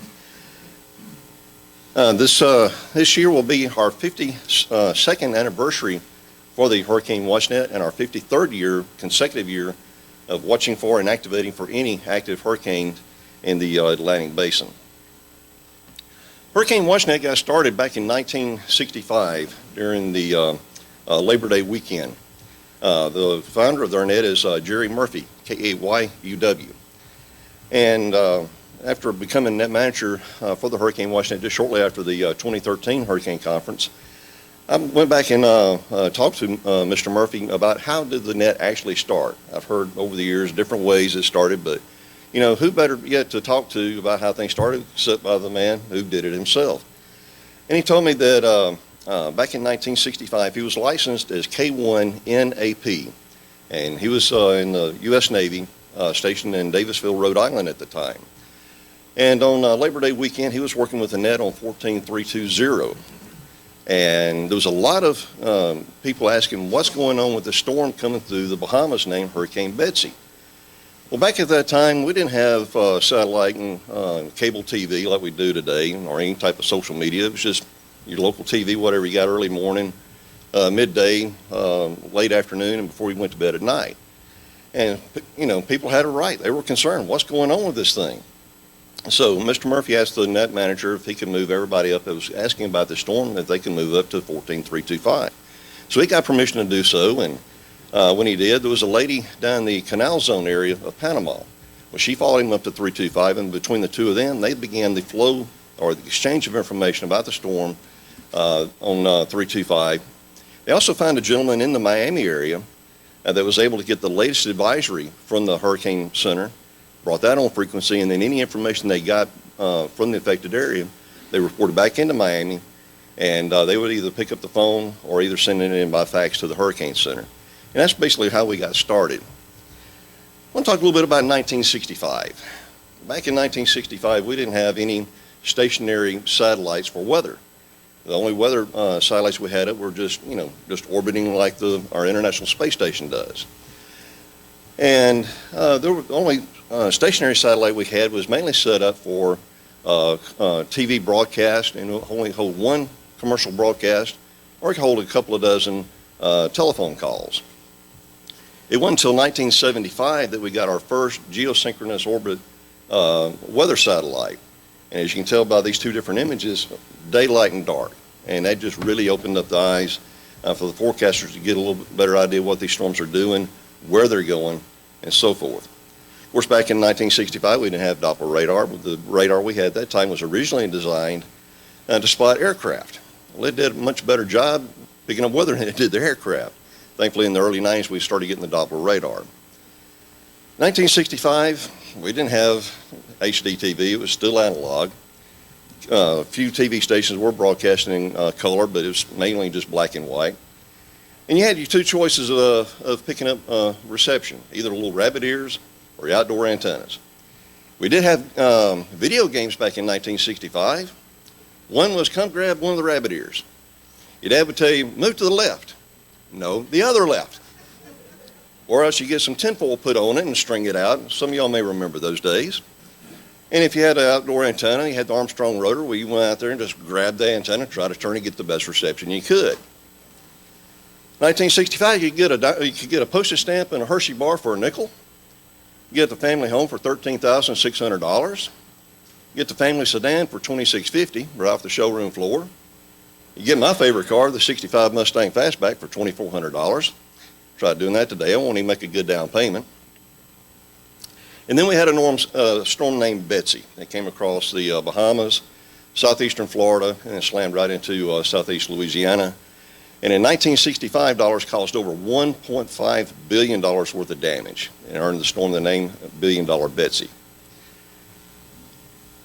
After forming in 1965, we quickly gained a formal direct working relationship with the forecasters in the National Hurricane Center. In 2014, when I discovered there's a hurricane center in Canada, quickly started working with Bob, and we gained a formal direct working relationship there. Not knowing, a couple months later, we're going to be working together, working a storm named Arthur that made landfall on the Outer Banks of North Carolina, then went right on up to Nova Scotia. Thankfully, it weakened down to a tropical storm, but it was a great sized storm and caused a lot of havoc. And of course, we've been active for every Atlantic Basin storm since 1965, including a few tropical storms. Reason being for those, they were either forecast to become a hurricane prior to landfall, or it was at the special request of the forecasters in the National Hurricane Center. Our primary missions for the Hurricane WatchNet is to disseminate advisory information. Now, in this day and age of social media, cable and satellite TV, 24-hour news, 24-hour weather, why do we do this? Well, primarily, we do so for the maritime interests as well as those throughout Central America as well as the Caribbean. You see, they get their information directly from the U.S. The National Hurricane Center in Miami is responsible for forecasting all tropical weather throughout the Atlantic Basin as well as the Eastern Pacific. And when a storm is affecting a particular area throughout the Caribbean and Central America, it's just a matter of time before power goes out. When the power goes out, then you'll eventually lose your telephone lines, you're going to lose internet. So a lot of people there, they get their information when that happens by way of shortwave radio or amateur radio. And that's where we come in the amateur radio part, because there's been a lot of cases. They will record our transmissions and then play it back over there on their local AM, FM radio stations where possible. We collect ground truth weather observations, just like with your local Skywarn program. Having eyes on the ground that can tell that forecaster this is exactly what the storm is doing at this location goes a long ways to helping the forecasters. As Bob Robichaud had mentioned, where the storm is coming where you may be at, they may be thinking the winds or their forecast winds are expected to stretch out a particular region or a certain distance from the eye. Well, those information you give them, give us on the air, and we feed back into the Hurricane Center, they may be the speeds are a little bit higher or maybe a little bit lower, and it could either help them determine that the track of the storm is veered a little bit more one way or the other than what they thought, or else the storm may be actually intensifying or maybe weakening a little bit. So your reports are very important. We're also functioning as a backup communications link, not only for the Hurricane Center and the Canadian Hurricane Center, but also for all the coastal weather service offices, as well as any emergency management agencies and operation centers, not only here in the U.S., but also throughout the Caribbean and Central America. We also relay initial damage assessments on the storms. That's very helpful, especially here in the U.S., because as Julio mentioned, FEMA does have an office there at the Hurricane Center, and the reports you give helps them get a better idea of what the storm is doing. So once the storm is passed, and they can start knowing what to do as far as humanitarian aid and all other type of help afterwards. And of course, to provide enhanced situational awareness. From time to time, we get lucky and get a chance to talk to the hurricane hunters from either the U.S. Air Force out of Keesler Air Force Base in Biloxi, or either the NOAA hurricane hunters.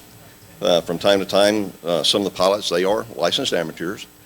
And I've had a chance on a couple of occasions to talk to one of the NOAA P-3 aircraft, like that one right there on the top right corner.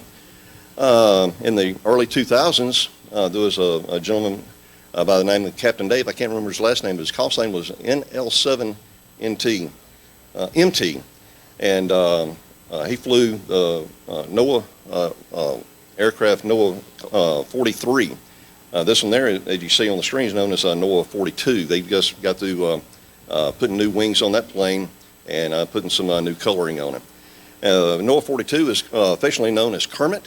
NOAA 43 is known as Miss Piggy. But I've talked to him on a couple occasions about going into the storm or maybe flying around, and sometimes once they get out of the storm, they get bumped around a little bit. They may have lost some of their satellite communications equipment. So they'll come back on HF and let us know, this is what the storm is doing. Could you relay that to the Hurricane Center? And it may be that Hurricane Center wants us to relay certain information back, so we do that. Who are we and where are we? Well, we're a group of about 40 operators covering 15 states and 9 countries. 8 of our operators are fully bilingual, covering the countries of Cuba, Honduras, Venezuela, Puerto Rico, and we have one in the island of Aruba. Interesting thing about the gentleman in Aruba, his name is Alessandro, P43 Lima. He is the weather forecaster at the airport in Aruba, and he speaks 5 languages. So you get a chance to talk to the different aircraft that's coming in. He needs to know how to speak their languages. And they have helped us quite a bit over the past few years. Before I continue, I'd like to take a moment and remember 3 gentlemen who have passed away since our last hurricane conference was held in Orlando last year. First off, we lost a great pioneer in the field of tropical meteorology, Dr. Bill Gray. He passed away April of 16th of last year. He was 86 years old. For over 50 some odd years, he worked at the Colorado State University Meteorology Department. The information he's learned over the years in forecasting has helped forecasters immensely. I got a chance to hear him at the 2014 conference, and he was talking about the previous season's bust on their forecast for the 2013. And it was interesting, he said if you dig deep enough to find out what went wrong, you'll find your answer. And there was some type of anomaly that was happening in the Eastern Pacific that they were unaware of. And he said with what they learned should help forecasters out for many years to come. Right now, Dr. Philip Glocksback is carrying the torch for Dr. Gray, but for right now, the world will definitely miss Dr. Bill Gray. May 14th of last year, we lost another great pioneer, Major Pat McPherson, Whiskey Whiskey 9 Echo. He is the founder of Saturn, the Salvation Army Team Emergency Radio Network. He formed Saturn in June of 1988. And just a couple months later, they were called into action to help the people of Jamaica right after Hurricane Gilbert devastated the island, killing over 340 people, leaving thousands homeless. He was 70 years old at the time of his passing. Over the years, Saturn has helped people with health and welfare traffic hit by hurricanes, tornadoes, earthquakes, tsunamis, and a whole lot more. We'll definitely miss Major Pat. And for the amateur radio community, as well as the Hurricane WatchNet, we lost one of our own, Colonel Don K, K0IND. He was a resident of Panama City Beach, Florida. He was 89 at the time of his passing.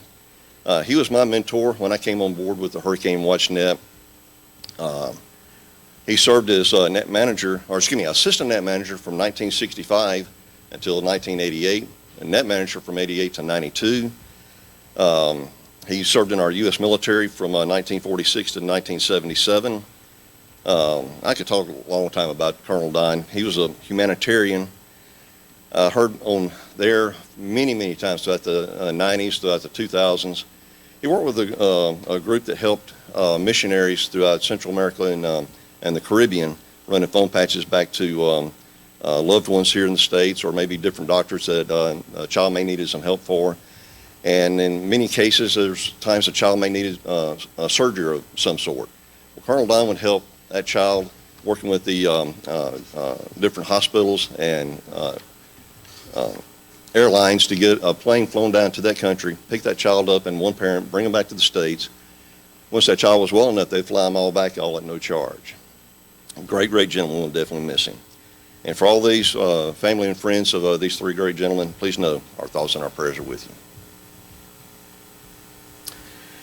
If you picked up on something, if anything, I hope you know how passionate we are about what we do. As Julio, as you saw, was talking about the people of Haiti working after the earthquake. And I venture to say everybody here on this panel today and everyone that's speaking at any of these forums here at the Hurricane Conference, we're passionate about what we do. I know for the Hurricane WatchNet over the past 50 some odd years we've been in operation, we've seen the power and destruction that Mother Nature can cause. We've seen just what a tropical storm can do. Back in 2001, Tropical Storm Allison made landfall in Houston, Texas. It dropped more than 40 inches of rain. The resulting flash floods killed 41 people, 30,000 became homeless, flooded over 70,000 homes, and destroyed over 2,700. All of downtown was flooded, flooding out hospitals and businesses. That one storm alone just cost $5.5 billion in 2001 dollars. We've seen what storm surge can do. This was what happened to the Escambia Bay I-10 bridge in Pensacola, Florida. Ivan first hit the island of Grand Cayman, then came through the Gulf of Mexico, slammed into Gulf Shores, Alabama. But on the east side, where the strong winds and strong storm surge was, it just leveled that bridge. In fact, if you look in the lower right-hand corner, there's pylons missing. The only thing, my big question is, why is there an 18-wheeler on a bridge during a Category 4 hurricane? At the time this picture was shot, there was Coast Guard out trying to search for the gentleman that was in that truck. We've seen what the combination of storm surge and high winds can do. This is part of Gulfport, Mississippi. We've seen what a Cat 5 can do. I went to Mississippi coast, but also what Andrew did back in 1992. We know the 99-98 season was an El Nino year. Coming off that El Nino year, in October of 98, we had a big storm named Mitch. It grew up to a Category 5 hurricane. Weakened as just before it made landfall on the north coast of Honduras. But as it moved in slowly, and at Tegucigalpa, right in the heart of Honduras, they recorded over 57 inches of rain. The resulting flash floods and mudslides in Honduras alone killed more than 10,000 people. I'll say that again. That's 10,000 people in one country alone. That's not including those that are still missing, not including the thousands that were killed in Nicaragua and Guatemala. All total, over 20,000 people died as a result of that one storm. We were coming off of part of an El Nino year last year when we had Hurricane Matthew form. And as you can tell, that's an animated loop of Matthew at its strongest, at around 165, 167 miles per hour.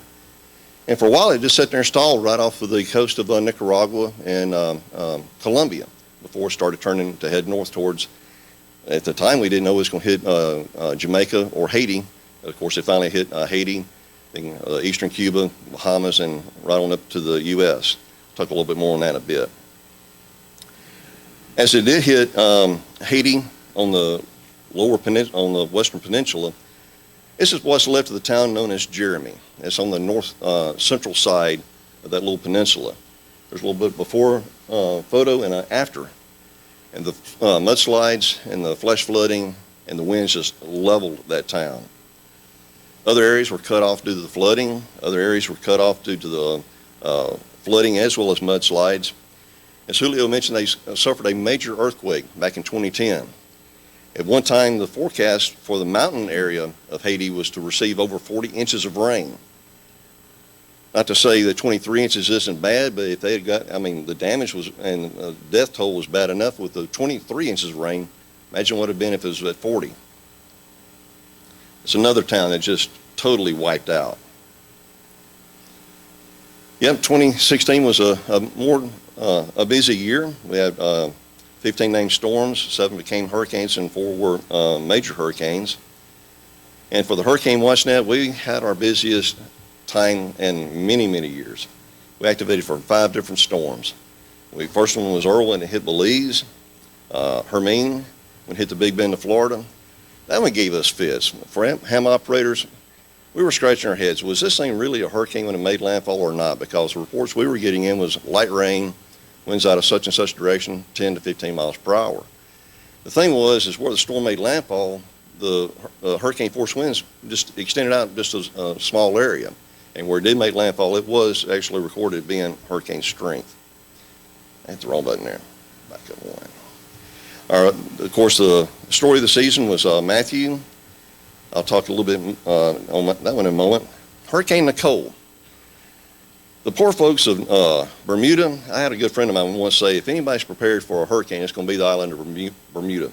Reason being, they don't have any place to go, so they better build their houses that can withstand a major hurricane. I'm not sure if they can go above Category 4, but I know for 3 years straight, they've been hit by a Category 3 hurricane. 2014, they got hit by Gonzalo. 2015, they got hit by Joaquin, and then last year, got hit by Nicole. And then the one that really caught us off guard was Otto, that hit at the Nicaragua-Costa Rican border. And during that day, on Thanksgiving Day, around noontime, they suffered an earthquake on the eastern side of Nicaragua. Even though we didn't hear anybody out of Nicaragua, at least we had people on board on 40 meters as well as 20 meters to help out in case we did hear anybody from that region. So how do you prepare for a tropical cyclone? Well, number one, if you're in a coastal region, stay tuned to the tropics. Keep alert on what's going on. I don't mean go around keeping your thinking the sky's falling, but when you start hearing word that there's a tropical system developing and it's coming, could affect your area, stay tuned. So if you do need to go, you'll know when. Have an emergency plan. And your handouts I've got for everybody, family emergency plan. You can check on those later, as well as a basic emergency supply kit. And should the time come and you're given the order to evacuate, don't wait. Go ahead and get on out. It would take a long time to go into a lot of detail on that, so starting in late May, Hurricane Watch Network will be producing a bi-weekly podcast we'll have on our YouTube channel to go into a lot of these different topics and a whole lot more, and we'll hope everyone will tune into that and hopefully be of some help to you and be a success. Our website is hwn.org, and anytime there is an active storm in the middle of our homepage, up toward the top, you'll find a link. You'll find a header that says active storms. We'll have any storms that are active in the Atlantic, Eastern Pacific, as well as the Central Pacific. And down toward the middle part of the screen where it says sign up to receive your tropical weather emails, this will be our 18th year of providing this free service. You can sign up to get tropical data. What it will do is when the hurricane season is active, you'll get the tropical weather outlook 4 times daily. And if there is an active storm, you'll get the advisories within just mere moments of the forecaster typing them up and hitting their send button. You'll have a copy of that in your email box. When the storms are active, we issue out data on the networks of 14300. That includes the Maritime Mobile Service Net, the Interconnet, and the Pacific Seafarers Net. Everyone, as I mentioned, needs an emergency family plan, such as, if you are called to evacuate, you don't want to have to hunt around and find cash, get traveler's checks. You want to already have some of that on hand. Maybe a copy of your insurance policies for your home, your medical records, prescriptions, and a few other items. You don't want to have to hunt around. You already know pretty much where everything is. As well as a basic emergency supply kit, now including food, water, batteries, flashlights. You may want to have even a local map of your area. Hopefully no one ever has to go through a Category 5 hurricane, because I know Julio can tell you, once that storm has passed, even like an area that's been just devastated by like an EF4 or EF5 tornado, you're not going to know what your surroundings are because there's no visual image that lets you know, well, I'm on such and such street or such and such drive. You may find a road sign, or well, the roads are going this way, so you can quickly find on your map or maybe your GPS or whatever. Pretty much, it'll help you know where you are, but hopefully no one ever has to go through that type of heartache. And of course, when the time does come to evacuate, don't wait. We'd rather not hear anybody on the air giving us reports because we know they're trying to get safe, because you don't want to get caught in a big traffic jam like that. Usually in a major hurricane, and especially when there's a big evacuation, they'll do what's called contraflow, where all lanes of the interstate system goes in one direction. And a big problem I've seen in a lot of cases, especially traffic jams, I'm sure y'all probably have, there'll be one lane that seems to all of a sudden go a little bit faster, and they'll get a big spot open up. Well, somebody jumps in that lane. All of a sudden it slows down when the lane you were in. Well, that created a big gap. Well, somebody jumps in that. Well, everybody starts crisscrossing one another, and all of a sudden you have happening is a wreck. Well, not have you hurt yourself, but you've hurt down hundreds and probably thousands trying to evacuate. So be patient, stay calm, and you'll get there so much faster. Sometimes slower is quicker. I always like to tell those that do stay behind, especially for ham operators, to keep on hand some emergency backup antennas. There's been a number of occasions where we've talked to reporting stations using nothing more than a wire antenna up in their attic, maybe using a gel cell battery out of their computer UPS, throttling the power down their radio down to maybe about 10 to 15 watts. Back when the last storm that hit this area, 2013, which was, 2012, which is Hurricane Isaac, I was using a remote station out of Niagara Falls, New York, station NN2NN, a good friend of mine by the name of Steve Voighton. And of course, if I was in the Jackson, Mississippi area, there's no way I could talk to New Orleans on 20 meters. So I was using the remote station up in New York. And there was a couple of stations in New Orleans I was talking to using just that, a wire antenna up in their attic, using a run about 10 or 15 watts, and we just got the reports coming in like crazy. There's a quick and easy way if you don't have enough room to get up in your attic, or you may be afraid to try to walk across your attic. Don't want you slipping and falling through the ceiling. Your doctor and your wife or spouse may not like you doing that, so just for safety reasons. But something quick and easy to do, at your local truck stop, you can get a couple of antenna mirror mounts and disassemble them. Just take the two antenna sections, connect those together. On one of them, like I'm showing right there on the left, I've taken the plastic insulator that's normally on the antenna side, flip it on the bottom, replace the SO239 connector like you see on the bottom right with a 1/4-inch bolt. And what that does is creates the counterpoise for a dipole. And from there you can put together either a couple of ham sticks, or if you have a couple of Hustler antennas that have a 20-meter resonator or 40-meter resonator.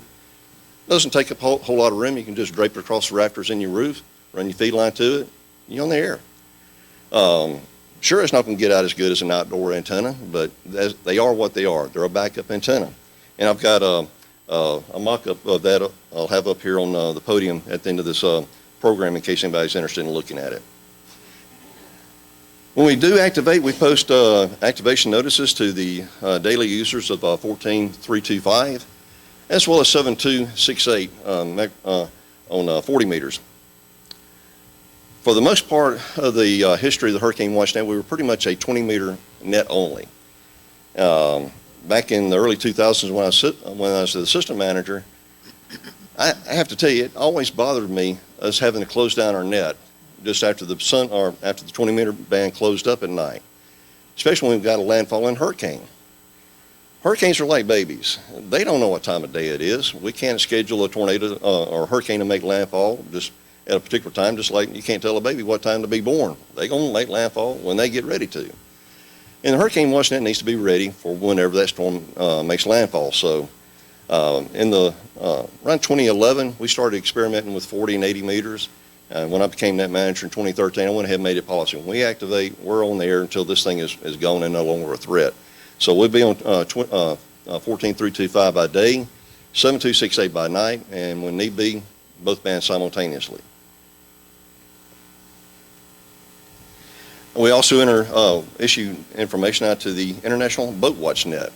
They are a group that is able to reach literally thousands of commercial as well as amateur radio operators throughout the Atlantic, as well as some in the Eastern Pacific and Central Pacific, and let them know when we're getting ready to activate.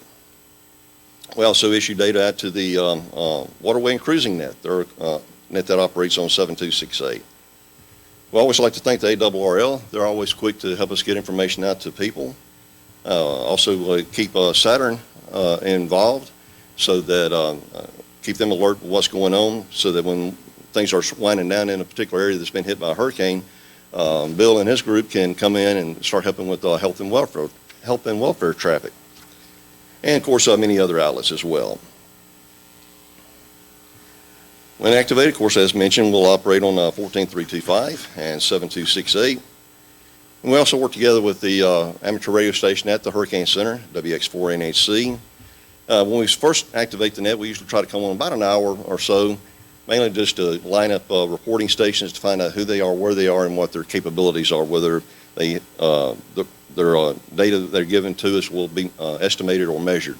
We'll take either one. Measure is always preferred, but if you have estimated, we'll always take that as well. So what kind of information do we need? Well, of course, we need to know what your location is and who you are. If you let us know what your wind speed, wind gust, and wind direction. If you do have a weather station, let us know the height and location of your anemometer. That's important to us. If you have a barometer, let us know what your barometric pressure is, whether it's in millibars or inches of mercury, and also the last time it was calibrated. How much rainfall, how much over X amount of time.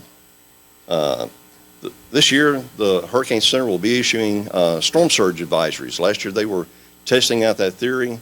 This year, they will be doing storm surge. So if you're in a coastal area and able to safely do so, let us know what the storm surge is doing in your area, as well as any damage. Again, only if it's safe to do so. Speaking of personal weather stations, there are some right ways and wrong ways to put these things up. Over the past few years, the cost of personal weather stations has been coming down. Some as low as about $100, some going up around the $300–400 range, and some think, well, my gosh, $400 for a weather station? Well, believe it or not, I've seen them as high as $4,000 and $5,000. So $400 isn't too bad to have a weather station that's rated within a mile an hour or two, all the way up to 150 miles an hour, and the barometer being pretty accurate as well. But one item that may affect you may be homeowners associations. They may not want you having something in your backyard over 30 feet, especially for your anemometer. That's really the recommended height for your wind speed indication. So what are some right ways and wrong ways of putting these things up? Well, I've seen a lot of times where people will have a gabled-in roof, and they'll mount that weather station just about 1 foot above it. This would be the wrong way to do it. There's something known as a Venturi effect. What do I mean by that? Well, when wind hits a pitched roof, a surface that's elevated, that wind is going to speed up trying to get over that roof. Well, when it hits that wind speed indicator, it's going to be false. It's going to be going faster than what the actual wind is. So you need to have it about 10 feet above the roof, if that's where you're going to be at, is what's recommended. Another problem we have, not only to have it on a gabled roof, but it's also between two buildings. We got an added problem on this. Not for being wrong, but not only do you have the Venturi effect where it's hitting the pitched roof, it's in between two buildings. What happens when you blow air through a straw? Well, same way if you walk through a building that's real narrow, that's got the wind trying to come through, it's going to speed up. So now you got the problem with the wind trying to speed up getting over the roof, and as well as coming between the two buildings. Well, they can come up and affect not only your wind speed, but it's going to also affect the wind direction. You're not going to know which way the wind's blowing. So and I've also seen this done. Where it's being blocked by a fence or even an outbuilding. If you're only interested in rain collection, this will work fine. But for wind, it's not going to do you too good. So what's a good compromise? Most people nowadays that I know of have just an all-in-one weather station mounted in an open area away from anything, like trees close by or other buildings. About 6 to 10 feet is what's recommended by a few of the manufacturers.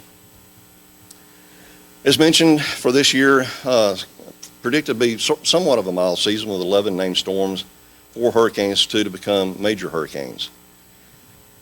How bad can a season get? Well, as we all know, here in the Gulf Coast region, it don't get no worse than the 2005 season when we had 27 named storms and too many hurricanes to even think about. When it gets time to hurricanes threaten an area, as the forecasters will tell you, do not keep an eye on that dotted line as where it's going. Storms have a mind of their own. They can change course just like a tornado can. You may think, well, that tornado's going to go this way. Well, no, it'll zigzag. This is the track of Hurricane Betsy back in 1965. That thing changed course twice. As it was coming through the Atlantic, it turned north, did a 180, came back down, went looked like it's going to loop, come back up, maybe go up, hit maybe South Carolina, North Carolina, maybe loop out in the ocean. It did a 180 again, came back down through the Bahamas, southern Florida, right into southeast Louisiana. Back in 1985, we had a storm named Elena. Came out of the Caribbean right across Cuba, center part of the Gulf of Mexico. Looked like it was going to hit the somewhere between the state line of Mississippi or Alabama. Made a right hook, went towards Tampa, Florida. And all of a sudden, Mother Nature said, no, fooled you. Made a loop, came back, hit Gulfport, Mississippi as a Category 3 hurricane. Bottom line is, over the years, it's been a long time since we had a major hurricane here in the United States. The last one was 2005 when Wilma hit Naples, Florida. And over the years, we've had a lot of new residents move into all the coastal regions. They've never experienced a hurricane. Again, we're overdue a major hurricane. It used to be on average, the United States saw a major hurricane every 1.5 years. We're coming up on 12 years since we saw a major hurricane. And once again, don't drop your guard because Mother Nature will fool you. Hurricane preparedness is all about saving lives, and that's what we're here today for. And we thank you for coming and participating.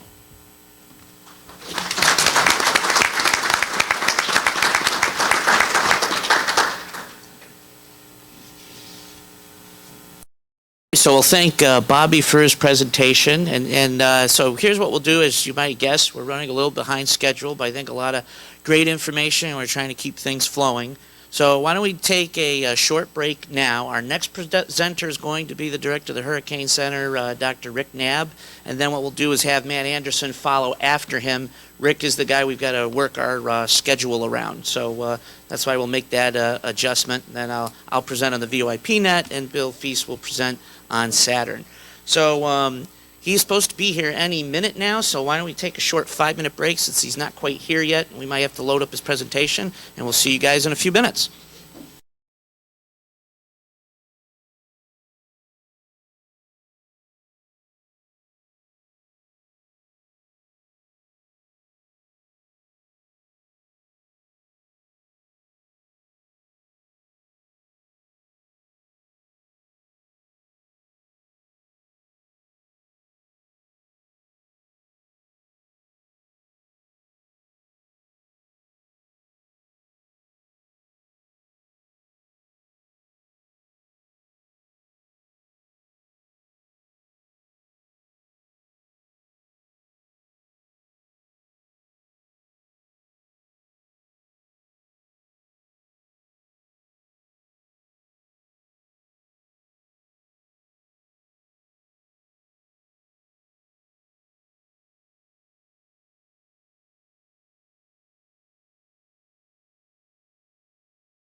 So before we introduce Dr. Knabb, I've got Joe here, N50ZG, for a very quick presentation. Thank you, Rob, and it was nice to meet all the other people up here. But as we all know, I'm with the Crescent City Amateur Radio Group, and as we hear with Julio, that he's been with the National Hurricane Center Radio Operations for, if I did my math correct, 37 years. Is that correct, Julio? 37 years. And you know what? And he does it all volunteer. As we all know, we don't get a penny. So what our group decided to do, we got a little appreciation plaque for Julio for his years of service to the amateur community and throughout the country. So Julio, the Crescent City Amateur Radio Group would like to present you with this plaque for your many years of service to the amateur radio service. Thank you very much. So if you want to open it.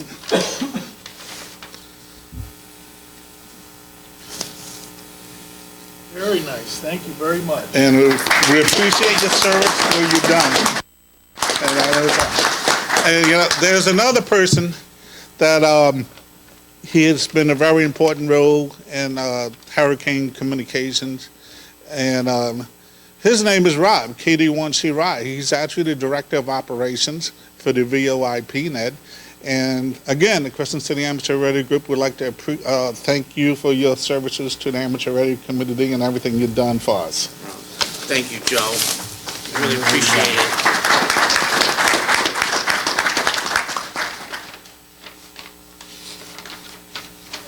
I'll have technical difficulties, of course. Not used to this. All right. So we put this down here. All right. There you go.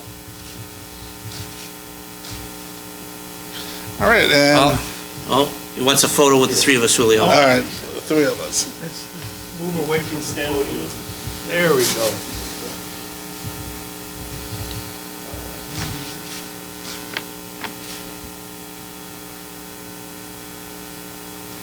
All right, thank you, and I'll turn it over back to y'all. Thank you, Joe. Congratulations, Julio. Thank you very much. Thank you very much. Thank you.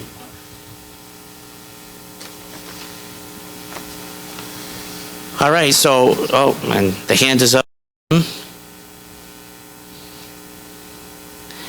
Jim is my handler, by the way, for those that don't know. We've worked together for a very long time. So with that, let me introduce Dr. Rick Knabb, Director of the National Hurricane Center, is going to talk about the importance of the surface reports that we as amateur radio operators and Skywarn spotters in general provide to the local National Weather Service and the National Hurricane Center during hurricanes.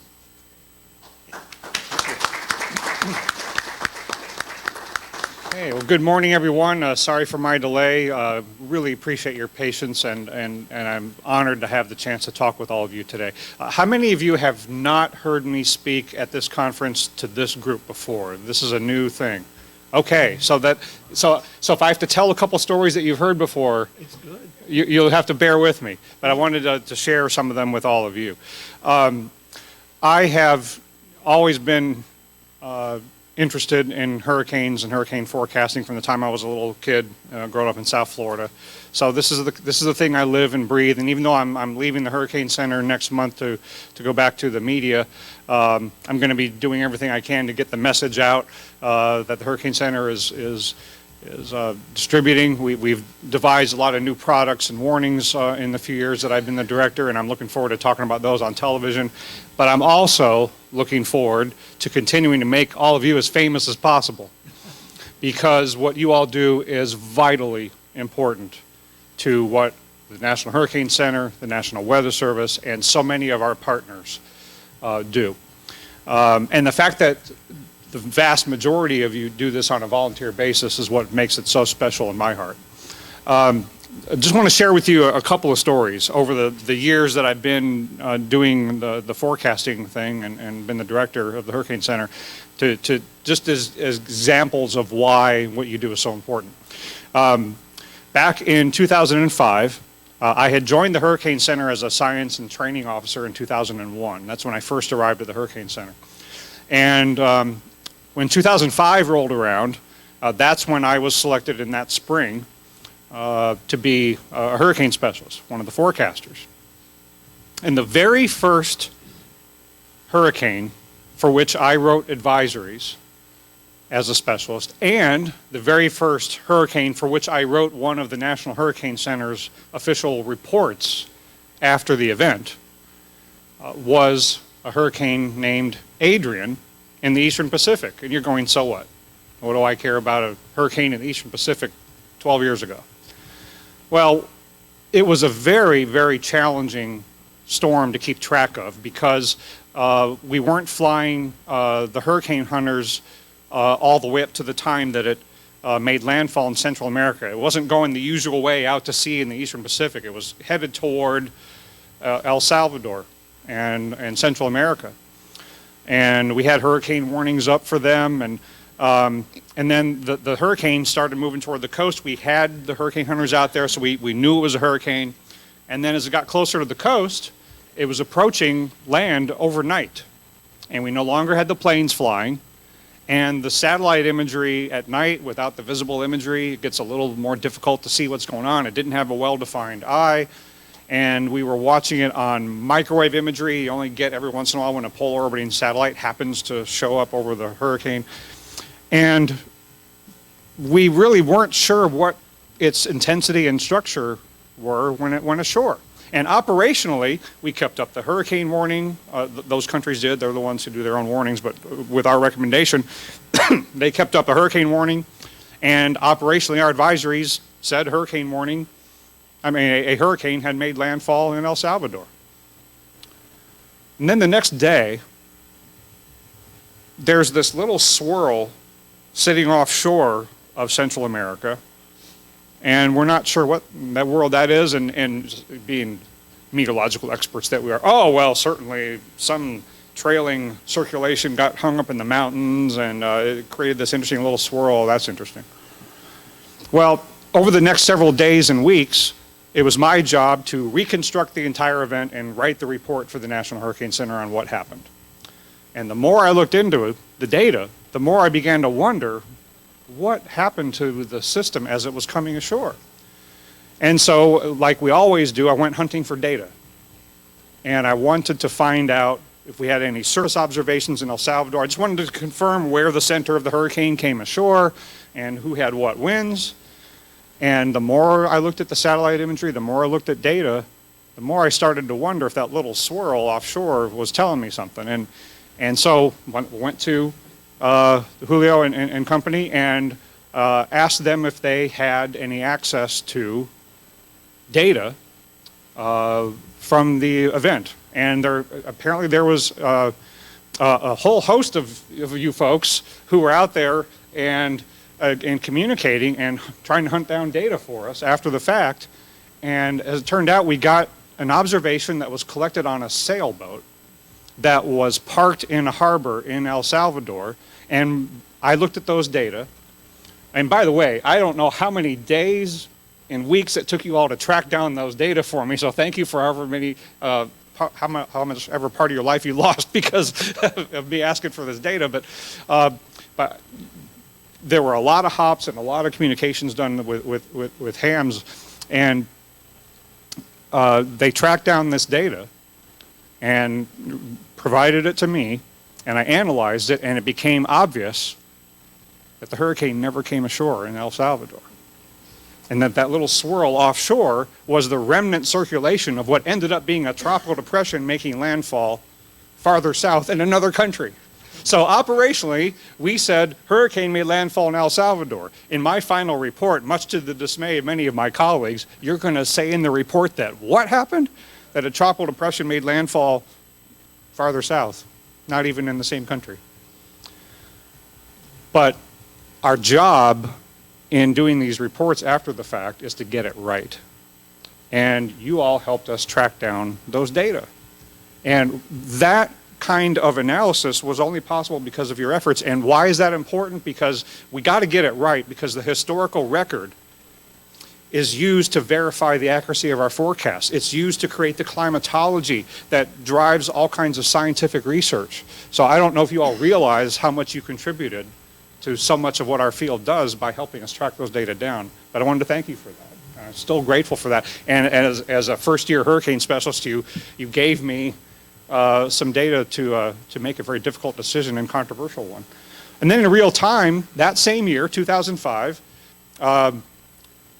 my colleagues told me that I experienced 10 or 20 years of hurricane activity in one hurricane season in my first year as a hurricane specialist. And I remember getting in real time the reports from amateur radio operators through WX4NHC handed to me out there as a hurricane specialist, and we're putting those data into our advisories. We're using it as situational awareness about what's going on, getting wind information, getting flooding information, being our eyes and ears is so important, and I was so grateful for that during my first year, and in a year that were so many domestic and international impacts from hurricanes. And here it is, 2017, 12 years later, and this statement is still just as true as it was then as it was 30, 40 years ago, as you can attest, that all the advances in technology, all the different ways that we have to communicate and obtain data and collect data. We just launched this multi-billion-dollar satellite. We're collecting more satellite images every few minutes with greater resolution and more channels. We have social media, we have texting, we can talk to anybody anytime. Except after a hurricane hits, how are we going to be getting information from the hard-hit areas? If the Hurricane Center in Miami is hit by a hurricane, how are we going to communicate with the outside world if we lose all other communications? I can tell you it's going to be WX4NHC. And it might end up being a lifeline for people at the Hurricane Center one of these days. So I will continue to speak as loudly and frequently as I can about how important what you all do is. And just because I'm leaving the Hurricane Center doesn't mean that that's going to change. And as I was just sharing with Julio, there are some media people who are hams, and I have been, you guys have been very generously nudging me in the direction of becoming one. Here's the guidebook, Rick. All you have to do is read this. The test isn't so hard. But the real hook is going to be my 12-year-old son, who has toured the Hurricane Center obviously just a few times to the point where he now thinks he can give the tour. And when he walks into the room with the amateur radio equipment, Daddy, we got to get one of these.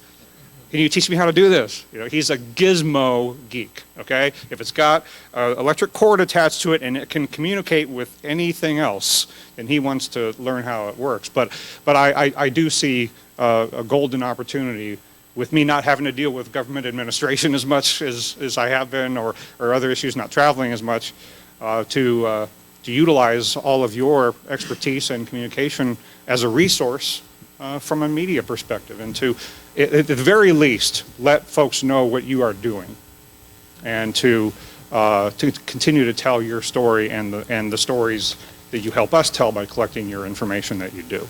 So again, I just want to say thank you, and continue to do what you do, because we as meteorologists, as scientists, we tend to focus on the meteorology and we geek out on the details of the science and our products and our warnings and all of our data and all that. But really, when it comes down to it, it's a very personal thing. We live the hurricane problem too, and with this new Hurricane Strong initiative, it's a fun social media focused way to do something that's very real and very important. That is to get people and families and businesses to do everything they need to do in advance of the next hurricane so that they can survive the event and they can recover in the aftermath. And that's why we do what we do. And so much of what we all accomplish together is not just about the meteorology. It's about communications. It's about being a volunteer. It's about helping your neighbor. It's about caring about the people that you're working with and that you're serving. And that's what impresses me so much about this community. I just wanted you to know that not only is that just a personal thank you, but it's also a result of very real, tangible benefits that we get operationally and after the events from what you do. So I just wanted you to know that, and I'm happy to take any questions you have for me in the few minutes I've got. And I love talking to this group every year, and I'm not going to be a stranger even when I'm back in the media. I'll probably be back at this conference and get to see you all in person again at some point. But we'll be communicating a variety of ways. I retweet some of your stuff on social media when you guys are talking about what you're doing. And maybe if my son makes me make the time, we'll be communicating over the amateur radios as well. So anyway, thanks a lot. And any questions, anything you wanted to talk about, ask from the Hurricane Center perspective about what you do, or any stories you wanted to tell me about what you do? I'd love to hear those too. Don't be shy. So how many of you are doing the amateur radio thing here? This is completely volunteer for you. You have another day job, right? Wow. Is that essentially everybody? Almost? Yeah. Wow. It's impressive. It really is cool. And I always love hearing about what y'all do for your other jobs too. Right. Anything else you wanted to make sure we talked about, or? I just wanted to say that since you became director, we haven't had any major hurricanes hit Florida. Thank you for that. It's Hurricane Center Director, not Hurricane Director. But I'll be happy to take the credit if it doesn't hit. If it hits, then talk to somebody else, right? But Rick, no, as far as the amateur radio community, both locally in Miami and internationally, well regarded, and we appreciate all the support and recognition you've given us, which has been outstanding. And we hope to continue for as long as we can. I know that ham radio is 100 years old, and sometimes they call us the dinosaur communications, but it's still rock solid. Yeah, you start telling everybody your communication technology is 100 years new. Yeah. Right? But I can also tell you that even though I'll be departing, the acting director of the Hurricane Center this year is going to be Ed Rappaport, our deputy director, who I can assure you is just as supportive and just as knowledgeable and aware of the importance of what you do. And the Hurricane Center is not going to miss a beat. And just give Ed your full cooperation. I'm sure he'll give you his full support, and we'll keep that relationship going. So, thank you, Dr. Knabb. Thank you, sir. So before you run, on here, let's get photos. Okay. Yeah. Let's get the group photo, Yeah. guys. We're going to do with, just Bob a here. photo real quick here. And we were not still in front of it. Yeah. Right. For the last thing. It's all good. Go ahead. You can see it. Guys stand here. Okay. Around now. He's got a white apple. Around. Okay. Yes. You're good to go. Just be a record. Just the song of all time for Leo Rabbits.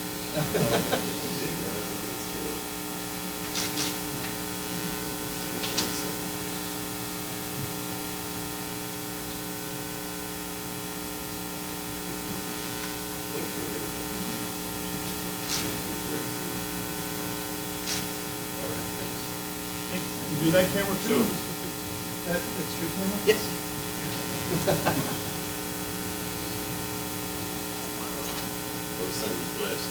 That's okay. Yeah.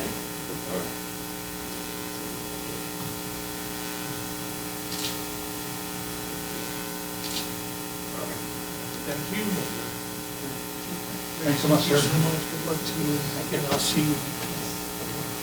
Oh, yeah, I should announce shit, that. absolutely. Yeah. One last thing to share with you before I go. And I'll mention this in the general session if you're there today too, but every year we do the Hurricane Awareness Tour.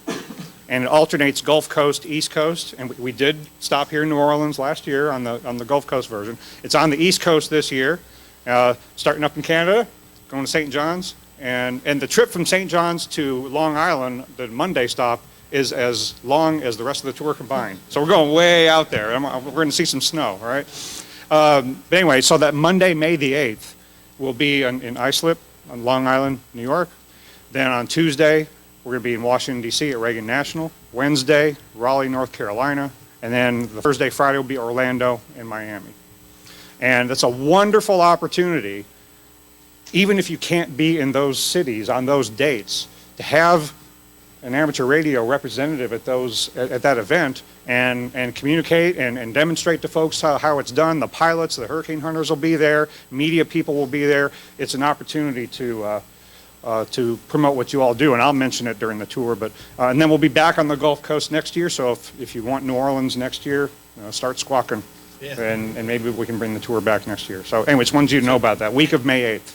We got one question on the live stream for you, Rick, and the question is from our Public Information Officer of the VOIP Hurricane Net, Lloyd, KC5FM. Will you be tweeting from the Weather Channel? Absolutely. I'll probably be using multiple social media channels, but yes, I will be. I'm not going to be a stranger, and that'll be a way to connect with me directly with direct messages. So looking forward to interacting with folks that way. Great. Thanks again. Right. Thanks, Rick.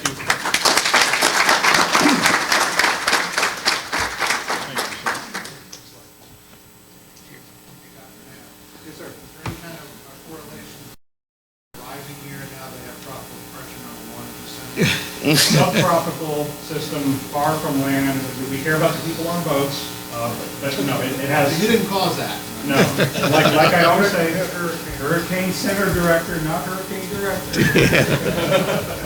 No, it's not that uncommon to have an April system out in the Central Atlantic going the other way the way you like it. Okay, Thank you, Dr. Nett.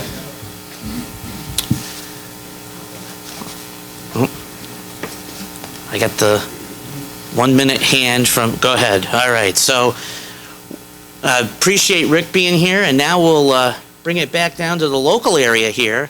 And we have a presenter who was with us back in 2013 when we did the National Hurricane Conference in New Orleans last. A guy who's familiar with you. He's he's the assistant section manager here in Louisiana for the ARRL. We have Matt Anderson, KD5KNZ. Good morning, everyone. I just want to give you all an update, a little bit of activities going on here in Louisiana as far as our emergency preparedness with the ARES organization.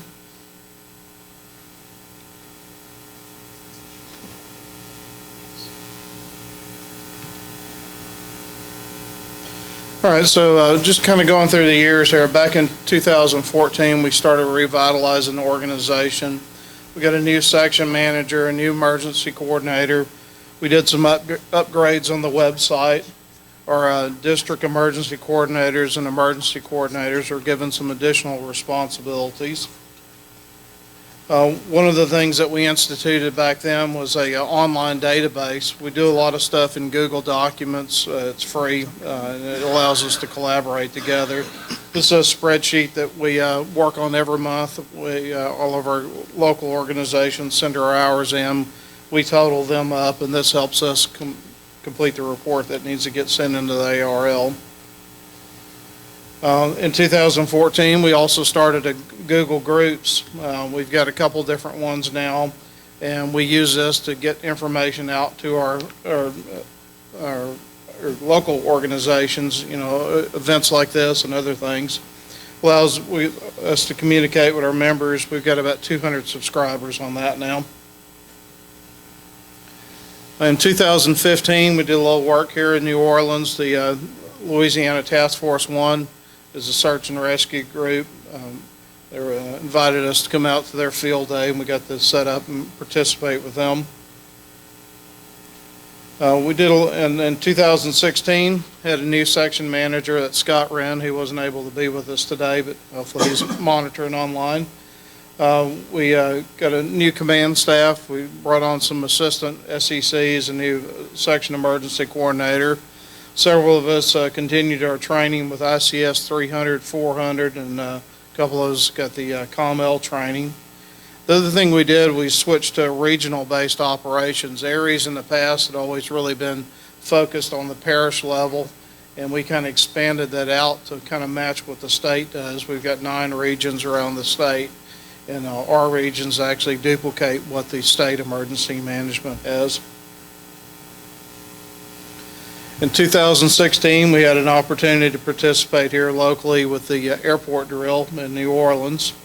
It was a pretty good event. We didn't have a real formal role on the initial setup on it, but we were able to get in and pass some communications, and I think it worked out well and got the attention of some of the officials there. In 2016, we also conducted field day here at the New Orleans Office of Emergency Management. had a live stream on the W5KUB site, and the city helped us out with their Twitter account on giving us a little promotion there during the event. In 2016, we also started Facebook. That was one of the things that I never really had a whole lot of interest in before ham radio, but we looked at it as a tool to actually get information out to the public and to our members, and it helped us out a lot on communications. So now we've got the ARL page, which is the kind of the public-facing page that's open to anybody. We've got an Aries group, and then we've also got regional groups. Most of our regions have individual pages. We've also started a online registration, trying to encourage new members. It's all set up on the database, and that feeds into a master database that all of our district emergency coordinators have access to. This has kind of allowed us to track the growth. When we first started, we knew who all our DECs and our appointed positions were, but we really didn't have good contact information on all the members. And we always thought that was an issue, that if something happened and we couldn't get a hold of the DEC for whatever reason, we really needed a way to get a hold of the members directly.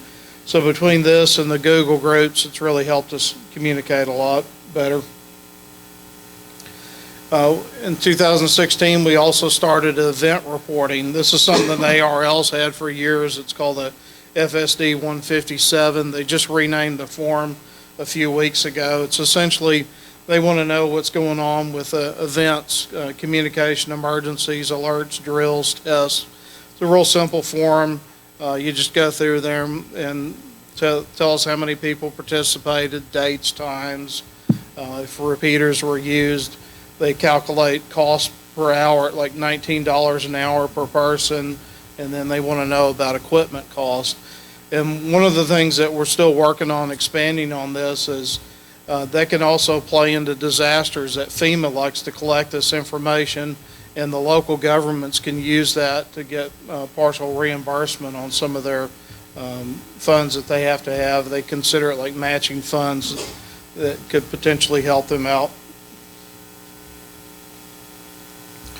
2016 was also a busy year for us. We had some major flooding that I'm sure a lot of y'all heard about. We had a heavy rainfall that kind of set over us for a few days and knocked out a lot of the communications in Baton Rouge. The main switch site for one of the phone companies went underwater, and they lost pretty much all cellular communications, and it affected some of the landline communication also. We got called in by the Red Cross. They got a call for 50 shelters, was the initial request. A lot of our members were affected, especially the ones that live in the Baton Rouge area. So we actually called them for help. Joe and some guys came up here from the New Orleans area. We got a lot of hams far as way as Alabama that came in to help us. And we helped out the Red Cross for about a week. We had a group of repeaters that were linked together. As you can see on the map here, this is kind of the coverage area in the southeast part of the state.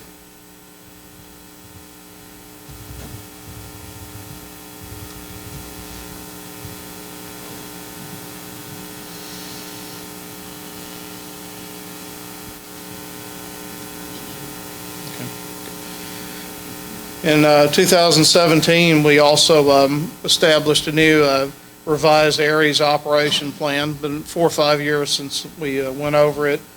Kind of worked on that for a few weeks. Got that plan out now. We're in the process of getting our regional supplements that we're working with right now, and hopefully we'll have that going soon. The other thing we came up with is we've got identification cards that we came up with for all of our members. In order to get one of these cards, you have to have a minimum of ICS 100, 200, 700, and 800. And one of the things that we just finished up here in the last few weeks is we've established some interoperability with the Louisiana 700 megahertz trunk system. So we now have the ability to communicate directly with the emergency managers. 2017, we also did Mardi Gras here in New Orleans. This is our second year. We set up in the mobile command post, which was down the road here at Lee Circle, and we had hams stationed out along the parade route to serve as extra eyes and ears for the city here. One of the things that helped us out a lot during the flooding and some other events that we're continuing to expand upon is a statewide link system. It's a voice over IP link. It's capable of supporting All-Star, Echolink, and a few other modes are going to be coming on, which will allow us to incorporate D-Star, digital mobile radio P25, and C4 FM, which is the Yaesu Fusion mode. And the last slide I have here is kind of our future plans. We want to continue to try to recruit more personnel, keep up with our training with public safety, Oxcom training, ComL, and continuing to work with the National Weather Service and the National Hurricane Center on hopefully working together to provide better information to everybody. And that's all. Thank y'all.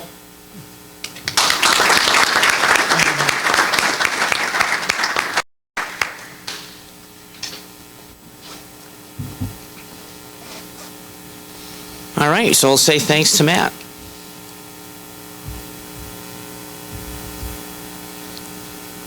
I've got Jim's giving me the hand sign, so standing by.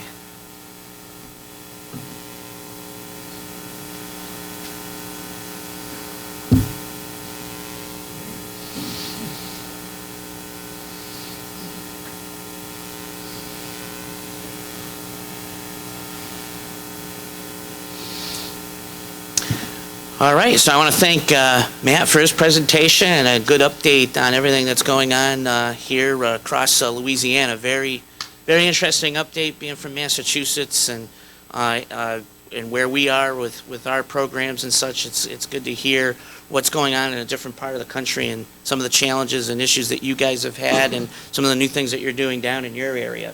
So now I'll kick in with our presentation on the VoIP Hurricane Net, and I'm also going to talk a little bit about Skywarn and some of the situations that we have below that tropical storm and hurricane level that can really cause some big issues. Matt already alluded to the situation you guys had with the flooding last year. I'm going to touch on that a little bit as well from that perspective. So first off, how many folks have heard of the VoIP Hurricane Net within the amateur community here? All right, so a few hands. So I'll give everybody a bit of an overview. Our job is basically to support Julio and his team at WX4NHC. We try to use a criteria, a very standard one, that same criteria you use for Skywarn, because that's really a good level and body of information.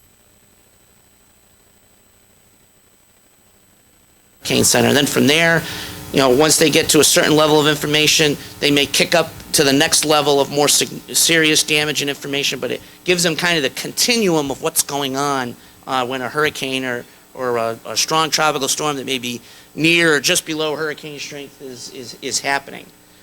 We try to provide interoperability for different emergency operations centers and National Weather Service forecast offices. So a lot of times we will have, and we've seen this a few times, during Matthew we had the FEMA Region 4 office monitoring with the National Hurricane Center. So there's some good interoperability that we can get if there's internet connectivity, Echolink and IRLP capability available.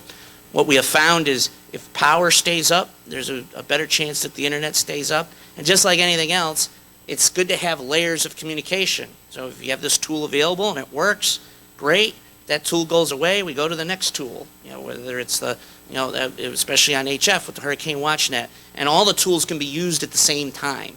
So, different ways of communicating may be easier depending on how your EOC is set up, how your home station's set up. Are you near an Echolink IRLP repeater? Can you put up an HF antenna? There's all these variables, right? So that's why we want to have all these layers of communication so that we can get as much information into WX4NHC as we can.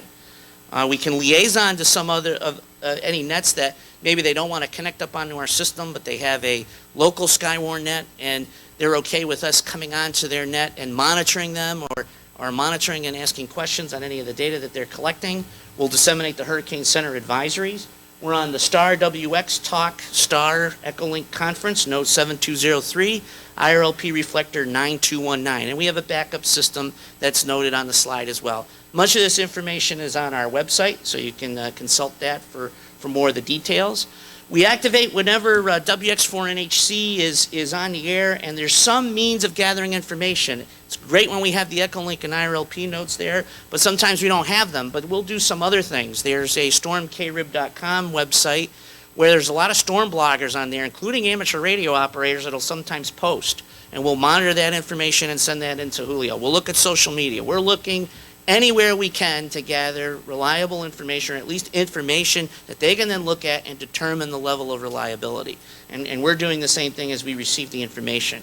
Sometimes we'll self-activate our net if the threat from a hurricane is over and there's stations in the area, or let's say we get a storm that surprises us, goes from a tropical storm to a hurricane very rapidly, like Hurricane Emily in 2005. Initially thought it was going to be a hurricane approaching the Caribbean islands by Grenada, and it weakened, and well, it looks like it's not going to be a hurricane when it crossed the island. Well, and in a 6-hour period, it rapidly intensified. It became a hurricane around midnight in the overnight hours, kind of the worst time. Well, their Caribbean Emergency Weather Net was active. There wasn't propagation on HF long haul, but there was across the 75-meter area. They fed information up to our net. We got it to WX4NHC. And again, talk about a value of a report. They had roof damage to the hospital in Kiriakou, Grenada, and I remember sending that report in. Went to sleep about 6 in the morning, got up at 11 in the morning, and I look at the AP Newswire, and there's the Kiriakou report, is posted by the AP. So you never know where this information will go. So it's important, it's precise, and it's important that it gets out there. So we can also help out with other NGOs and government organizations if they want to use our system for hurricanes or even other forms of severe weather. It's always on and operational to be used for those tasks. We have a net management team that focuses on various things. We have a public information officer. You asked the question earlier to Dr. Knabb, Lloyd Colston, who's been doing a lot of the PR stuff for us here over the last several years. We have a number of folks. We watch the tropical weather outlooks, special tropical disturbance statements, the advisories and discussions. We will make sure we're situationally aware of things. We've talked about a system unexpectedly intensifying and being able to self-activate our net. We used to use an AIM chat. We are now using an app called Telegram for our chat room, and we can actually talk to each other directly or use the chat room to talk to everybody, both net controls and as a net management team. We're always trying to prepare, and we're always looking for stations along the coastal areas to either relay their data or contact us directly on the net. And here in New Orleans, 2 different hurricanes we've worked on: Hurricane Gustav in 2008 and Hurricane Isaac in 2012. Hard to believe it was 5 years ago there, and I'm going to talk a little bit more about Isaac a little bit later in the presentation. We have a monthly VOIP hurricane prep net on the non-hurricane season months. It's on Saturday evenings at 8 p.m., 00 hours UTC when we're in daylight time. The prep net is scaled up to weekly in the hurricane season months of June through November. It provides a forum for any technical questions on the systems. Our prep net is really just to get everybody on the air, checking in. Sometimes we'll do training topics. It's just a means to kind of promote our capabilities and that we're there. You can check out our website, voipwx.net. We are also on Facebook. We are also on Twitter under voipwxnet, all one word.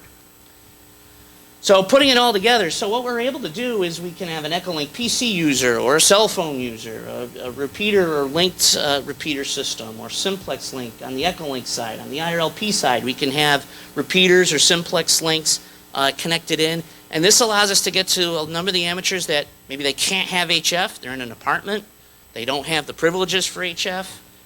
It's a means to kind of grab those pool of amateurs when the capability is available. And as I said, for some folks, maybe I don't have an Echolink IRLP node within range of me, I want to use HF. It's use whatever works best for you. They're all there to do the same, give the most means for you guys to communicate damage and surface reports during hurricanes.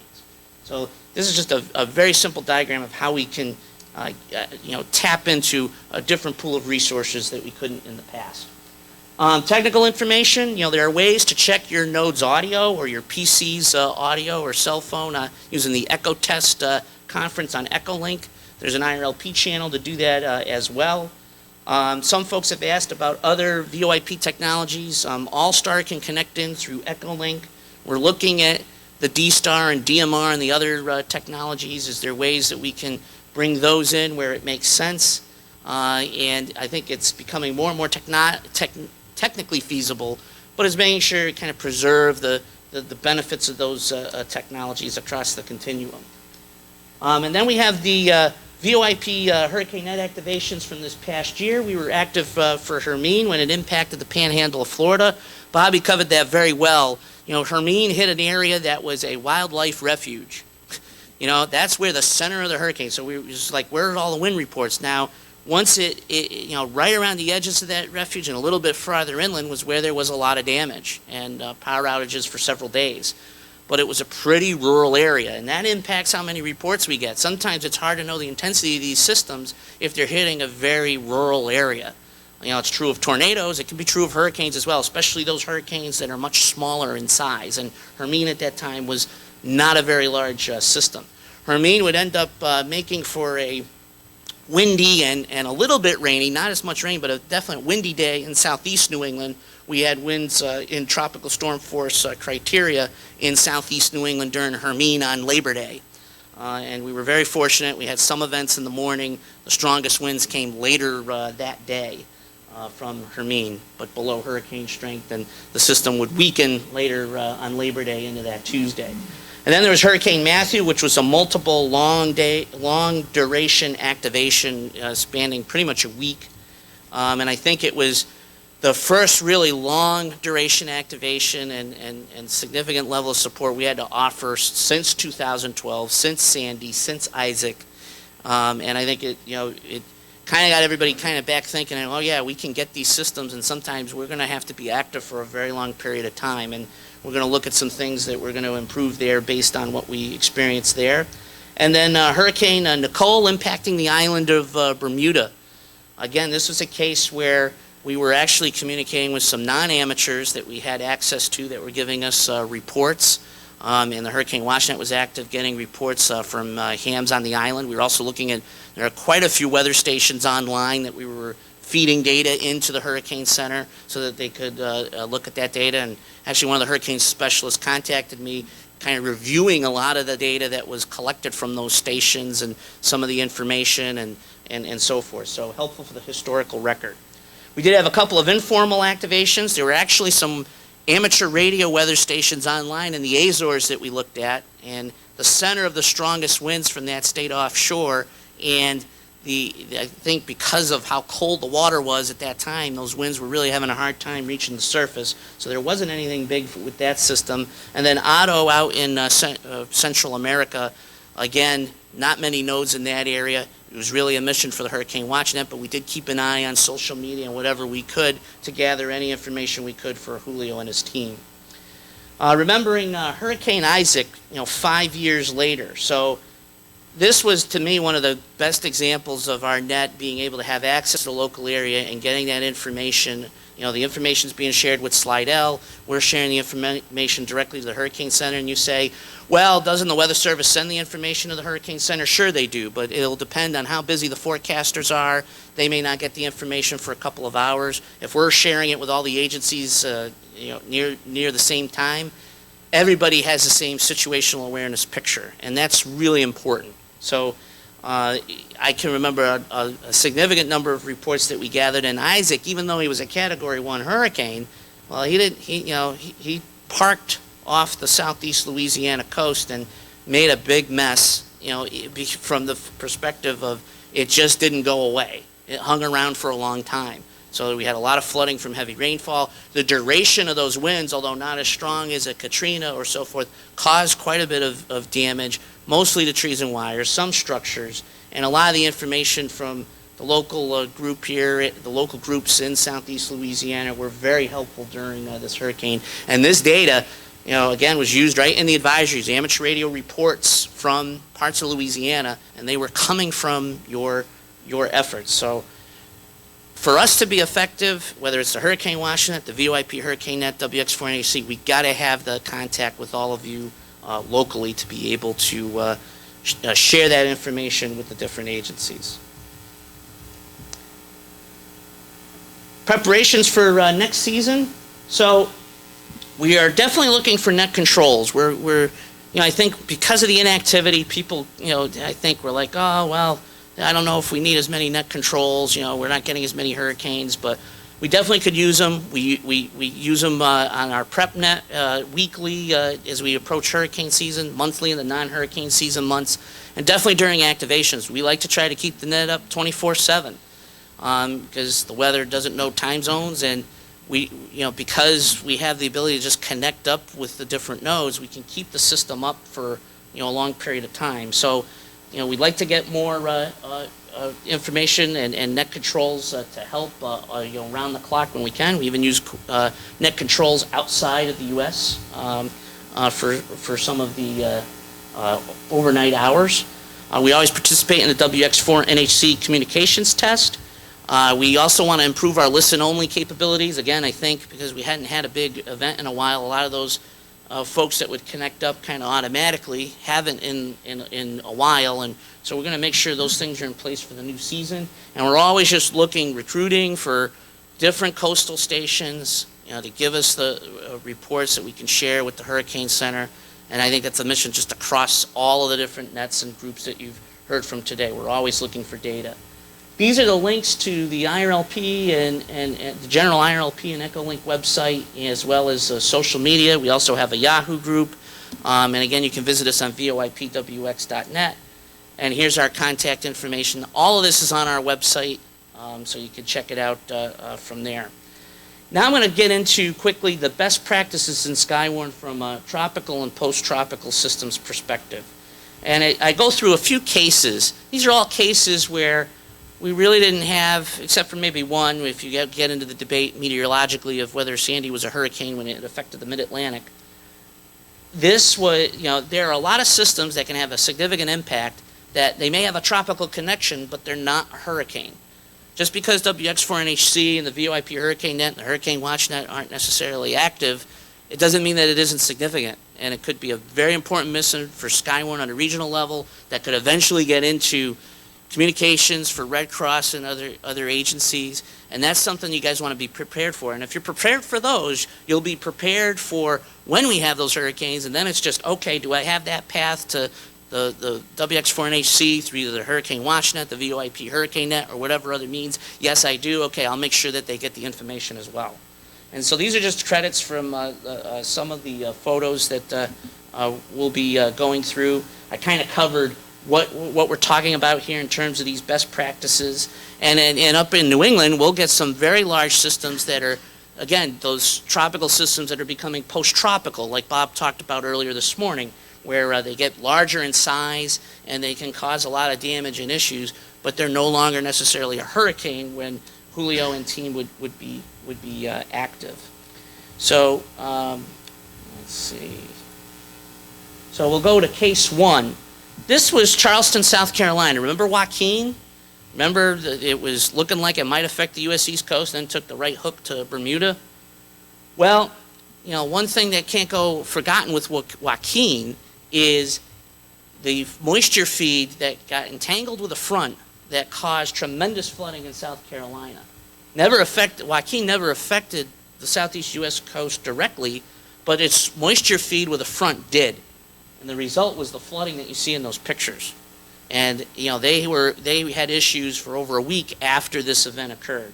So just one example of what we're talking about here, where it's not a hurricane, but it's definitely causing significant issues, and ones where we got to be active from a Skywarn perspective and potentially from an Aries perspective. This is an example right in my hometown in New Bedford, Mass. On July 4th. It was a very rainy July 4th. How about 8 inches of rain? That was measured on several weather stations from our spotters in the city. I had about 5.6 inches of rain, and boy, did it flood in my city. And we don't have the greatest drainage, I'll admit that, but you can see a couple of photos that I had taken across my area. And Arthur's, actually, Winfield scraped Cape Cod and the islands with tropical storm force winds. And we had some few trees down and such, but that wasn't even the main story. The main story was all the rain that got wrapped into Arthur that affected our coast. And you know, a number of areas that had over 4 inches of rain with the peak of 8 inches right in my hometown.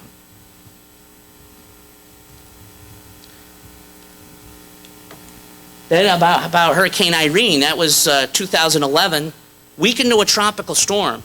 WX4NHC stayed on the air for several more hours, because if you look at that yellow that was covering much of southern New England, that was winds sustained at 50 knots with gusts to hurricane force. We had over 600,000 without power in Massachusetts, and over close to 2 million across southern New England.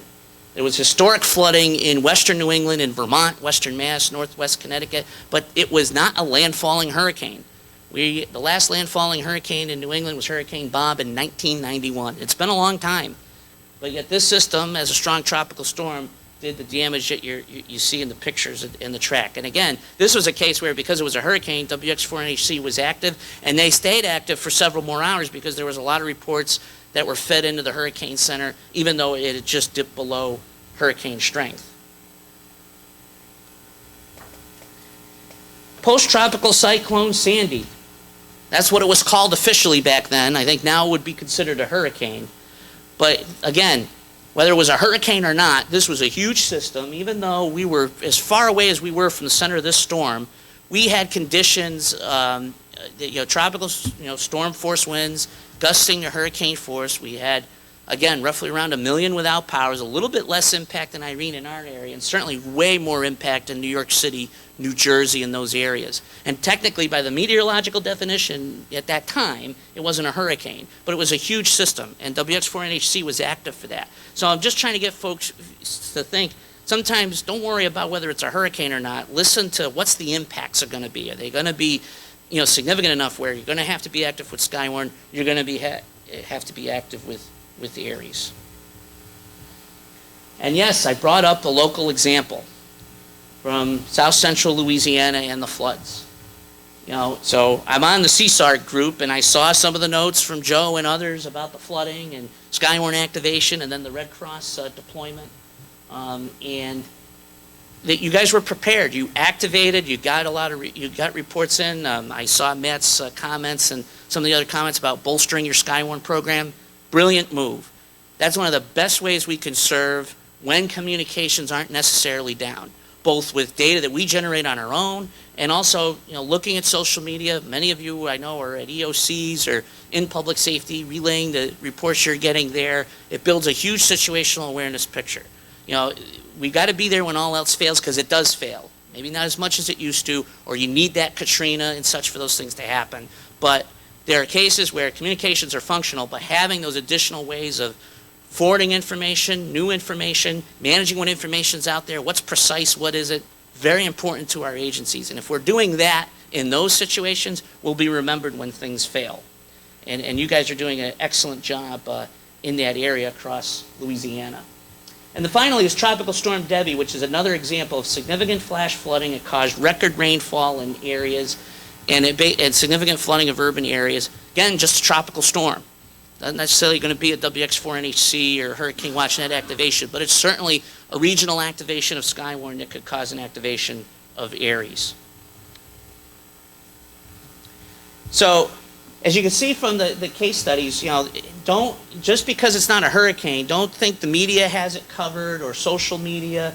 We can provide a great service with situational awareness, the reporting through Skywarn, looking at the data that's out there. Is some of it accurate? We could be that force multiplier for supplying reports and managing the information that's out there.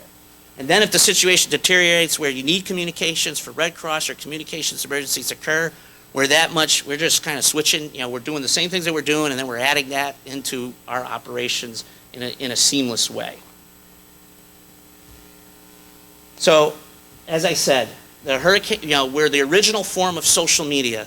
That's been said by former FEMA Administrator Fugate and others. So we could provide the information, and we can manage it, as well as being there in communications emergencies.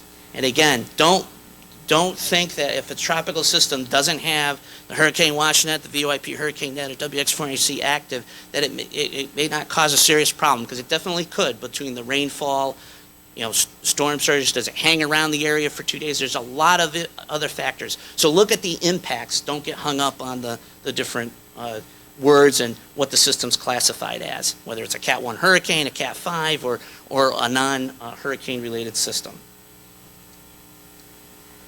So that's my talk on the VoIP net and best practices in Skywarn. So now I know Jim's got to change things here, and we're going to add Bill's presentation here onto the laptop. So just give us 1 minute here, folks. Thank you, Rob.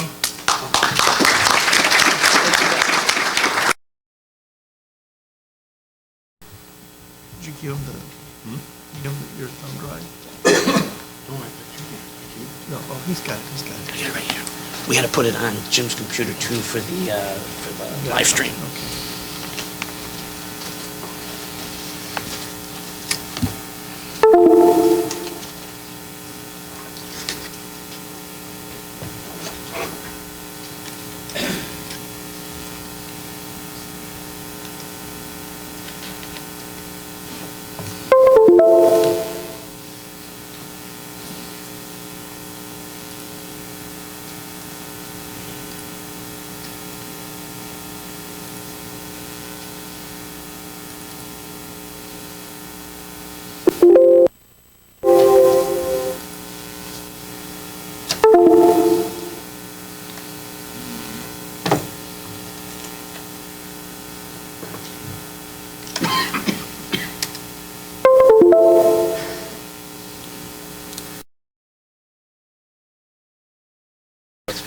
All right, so with that, we have our final guest speaker. It's his first time presenting here, and we've actually talked on a number of different hurricane conferences, as well as in some other meetings that I've been in, and on the panel discussion down at Dayton last year.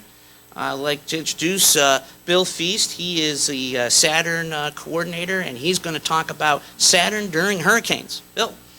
Thank you very much. There we go. Well, good morning, everybody.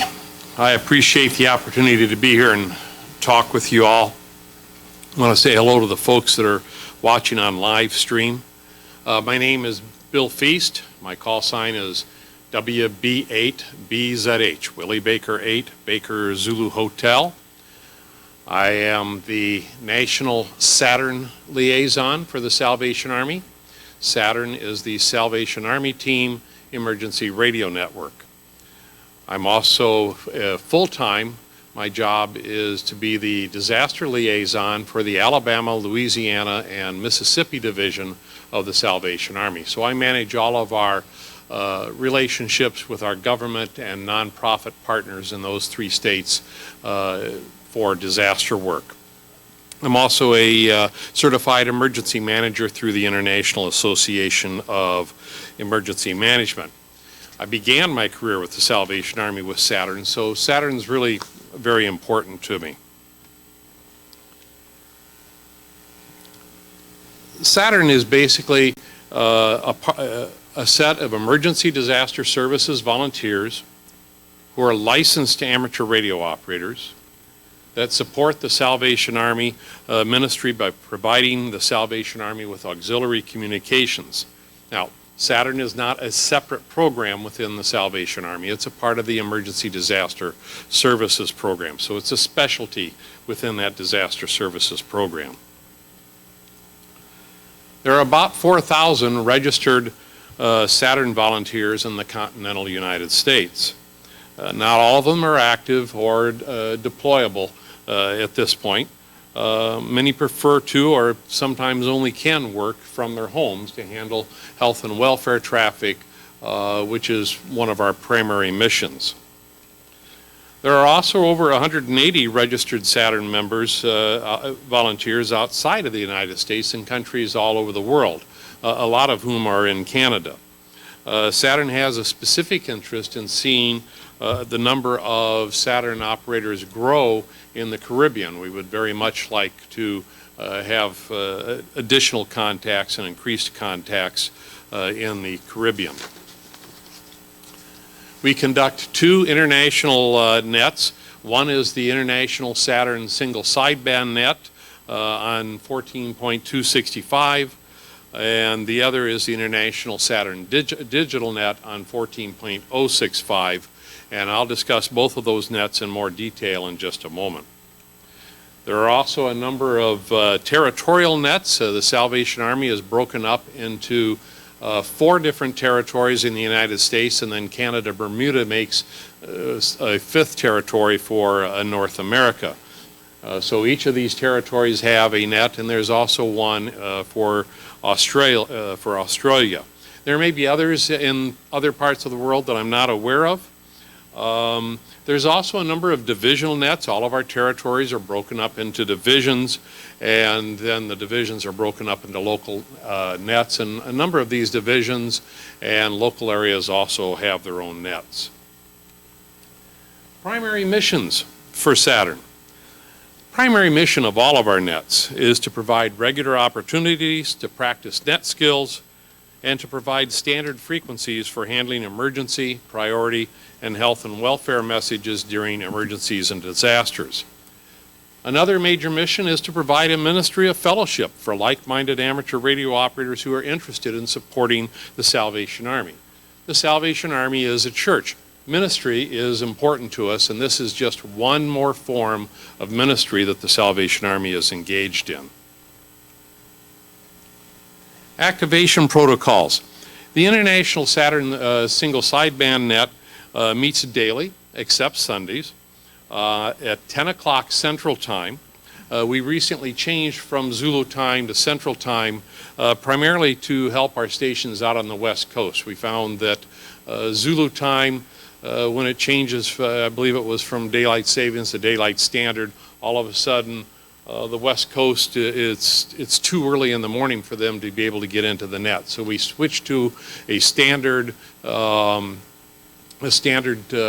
local time for everybody to get on that remains the same throughout the year in order to help the West Coast. We meet on 14.265 plus or minus conditions. It's open to all amateur radio operators. You do not have to be a member of Saturn. You do not have to be a member of the Salvation Army to participate in the Saturn nets. This is true for all of our nets. Generally, the sideband net will be activated to a higher level within 12 to 24 hours of a major hurricane making landfall within our net's coverage area, or when current or expected conditions in the impact area are expected to be severe, or if the current or expected scope of damage of impact is going to be severe.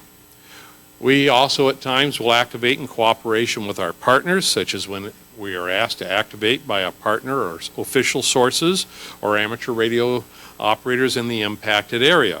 This happened with Hurricane Earl this past year, where our Saturn net frequency was posted by the Belize Amateur Radio Club as the go-to frequency for all of their operators. So we activated the net in accordance with their needs.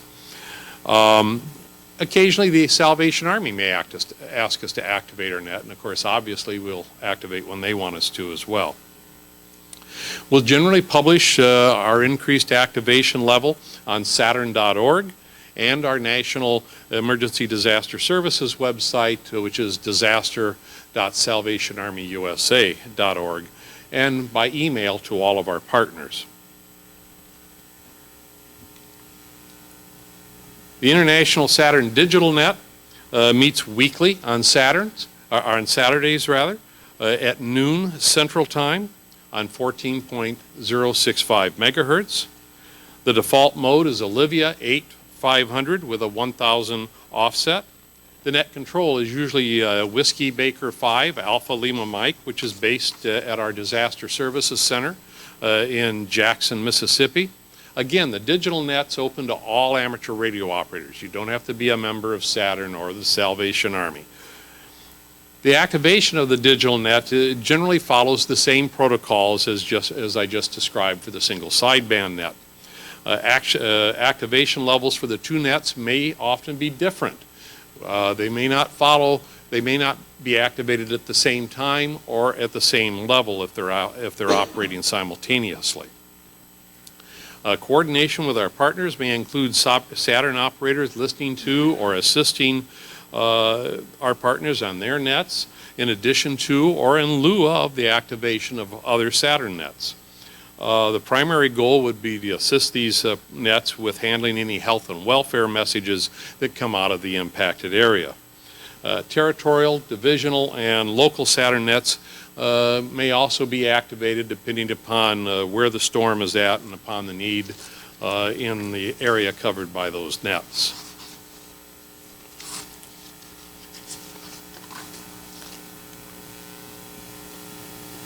We have several basic services that Saturn provides. The first one is health and welfare message handling. We work with outbound messages, which is messages coming out of the disaster area to be delivered to people primarily within the United States. We also have in the past worked with inbound messages, which are messages going into an impacted area. As I say, we've done this in the past, but for now, Saturn is not going to be accepting inbound message requests until we are able to develop better protocols and guidelines on how to do that and get all of that approved by our national headquarters. We also work with the American Red Cross and the ARRL. We're in the process of developing a program to support the American Red Cross Safe and Well program. For those of you who are not familiar with the Safe and Well program, it is a web-based program where disaster survivors in a disaster area can have their name and condition posted on the American Red Cross Safe and Well website. Then family members can go to that website, find that family member's name, and discover whether that person is, quote unquote, safe and well. When internet connectivity breaks down in a disaster area, the ARRL and ourselves are going to be able to collect that information, put it into a spreadsheet that's been designed by the American Red Cross, send that spreadsheet then to the national headquarters for the American Red Cross, and they will import that data into the Safe and Well program so that family members can discover how their family in the impacted area is doing. So this is a new process that is just being developed, and we're going to hopefully be testing it here pretty soon. One of the other primary services that we provide is primarily internal with the Salvation Army for tactical communications, basically to support our incident command operations on scene. The other primary service we provide is technical support for the Salvation Army. You know, amateur radio operators have a great number of talents besides just operating radios. They understand, many of them understand computers, they understand generators, they understand many of these technical things that others in the Salvation Army don't understand as well or don't understand at all. So our Saturn operators can come in and provide this technical support and this technical backup for the Salvation Army that they might not have otherwise. You know, Bob Dylan once wrote, "The times they are a-changing." Well, this is certainly true for amateur radio and for Saturn. Saturn was developed or founded in 1988. Now, I want you to think about cell phones in 1988, okay? And what the tremendous differences are just in the cell phone of today compared to what they had in 1988. Do the same thing for HF radios. Think about, for those of you who are hams back then, what did you have in 1988? What's available today? Think about the tremendous technical advances that there have been in that. VHF and UHF handhelds. Oh my goodness. 1990, it was the brick. You know, the thumb wheel on top of your ICOM brick. How many of you remember that? Yeah, I had one of them. Today, they're almost smart radios. They're right up next to smartphones with dual bands and D-Star and all kinds of different things, and tremendous technical differences. But if you really want to look at the change, look at the internet. Internet didn't hardly exist in 1988. And look at what it is today. So there have been tremendous technical changes over the years since Saturn was founded. As a result, we're finding that we need to change with the times. The ancient Chinese general Sun Tzu once wrote in The Art of War, "Victorious warriors win first and then go to war, while defeated warriors go to war first and then seek to win." We want to be victorious warriors in Saturn. We want to plan out where we're going and then go there, not try to move along and then try to figure out along the way, well, just where is it we're going to? So with all the changes in communications that has happened over the years, we recognize the need to change and to develop a strategic plan for Saturn. See, did I skipped backwards, didn't I? Sorry about that. Okay. There's a process to developing a strategic plan. A major part of that process is to do what's called a SWOT analysis. SWOT stands for strengths, weaknesses, opportunities, threats. We sat down and we listed all of that. Took that information, and that information led to the development of a vision statement. And then it led to the development of what we call mission impact priorities. And there were 3 of them for Saturn. The first one was the diversification of services. The second one was to increase awareness of Saturn, both within the Salvation Army and within the larger world outside of the Salvation Army and our amateur radio community. The third one, which is very important, is to grow our leadership cadre within Saturn. And then we went ahead and developed action steps in order to implement these mission impact priorities. One of the biggest fears that we had as we were putting this strategic plan together is a number of us have done strategic plans in the past, and too many times we've seen all kinds of money and time and work and effort put into developing the strategic plan. It gets all written up nice and neat, stuck on the shelf, and never seen again, and never discussed again. We were determined that was not going to be us. And as a result, we developed our action steps to begin to work on that. So let's talk a little bit about what some of these things are. Mission impact priority number 1, a diversification of services. First thing we're going to do is work on developing a standard operating procedure, or SOP, for message handling within Saturn. Secondly, we're very interested in developing what we call daylight missions. That is, oops, I keep hitting the wrong button there, don't I? These are missions that go outside of the when all else fails scenario.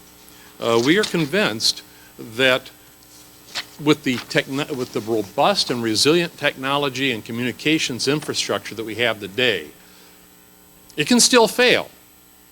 No two ways about that. It can still fail.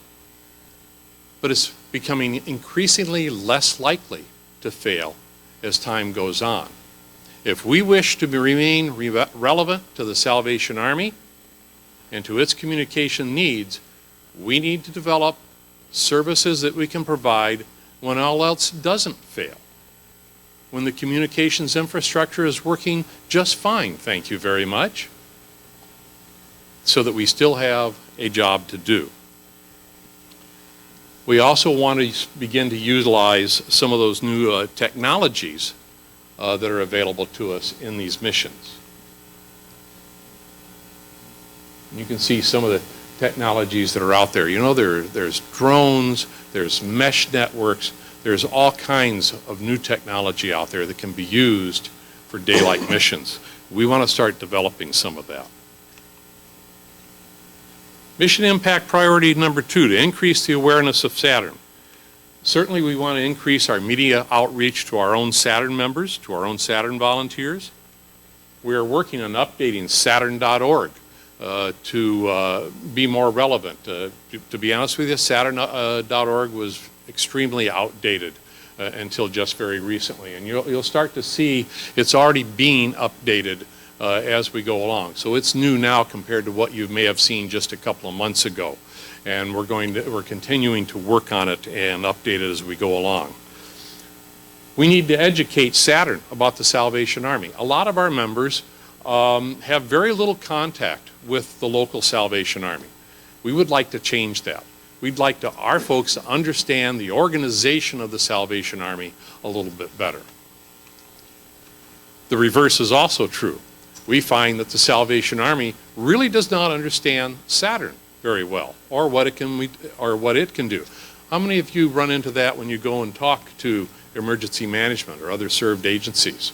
Amateur radio runs into that a lot, okay? We're no different in the Salvation Army. We want to change that. Impact number 3, we want to develop a leadership cadre. Like most of the amateur radio community, the average age is increasing.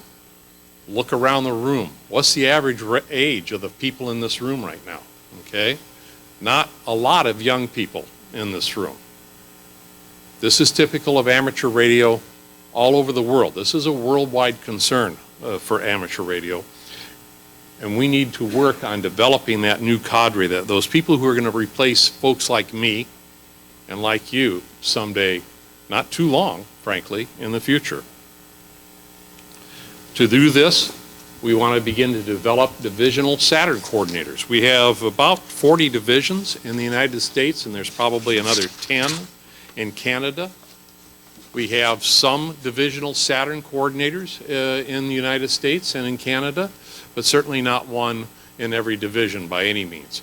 We want to change that. We would like to see every division have a Saturn coordinator to work on what's going on within that division.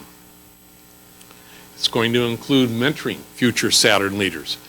Hopefully a lot of these folks will include people who are working in these new services that we want to put together.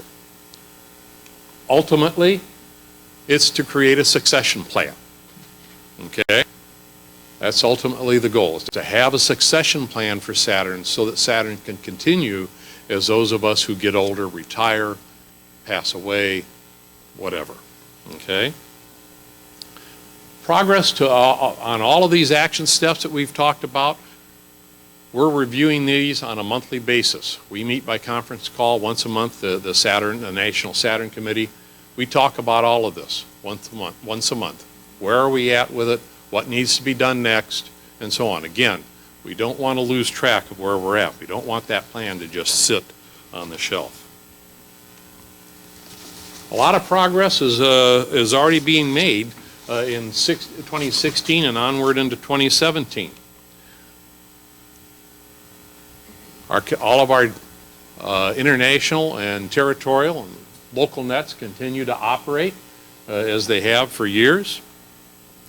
We've increased our participation in local and national exercises, such as the National Mass Care exercise in 2015. We've participated in several quarterly MARS interoperability exercises, and more recently, FEMA Region 10 has been conducting interoperability exercises on 60 meters, and we've been participating in those. We've increased our response activity for actual or potential disasters. Again, I talked about Hurricane Earl just a little bit ago, where the Belize Amateur Radio Club announced that the Saturn frequency would be the go-to frequency for its amateur radio operators in the event of a catastrophic hit. Luckily, they did not take a catastrophic hit, but we were there, we were ready for them if it had. We provided technical advice and support for the Salvation Army in the wake of the Louisiana flooding. Helped them acquire MiFi units and other forms of communication when the cell phone system went down for a little while, and when they didn't have internet at their primary incident command post. We activated the Saturn single sideband net for 6 days straight as Hurricane Matthew moved through the Caribbean and then along the U.S. East Coast. This was the longest activation of Saturn since Hurricane Katrina in 2005. We also activated for 1 day during Hurricane Nicole as it approached Bermuda. We've improved our outreach to other partners in the amateur radio and emergency management community. I was present and presented at the Emergency Communications Workshop at the General Assembly for Region 2 of the IARU in Viña del Mar last October. This workshop here is another example of some of the increased outreach that we're trying to do outside of Saturn. What all this means for our partners? First of all, most of our basic services that you've known us for since 1988, they're not expected to change a great deal. They're not going to go away. What we are going to do is add new services to that emergency communications toolbox. New tools to the emergency communications toolbox.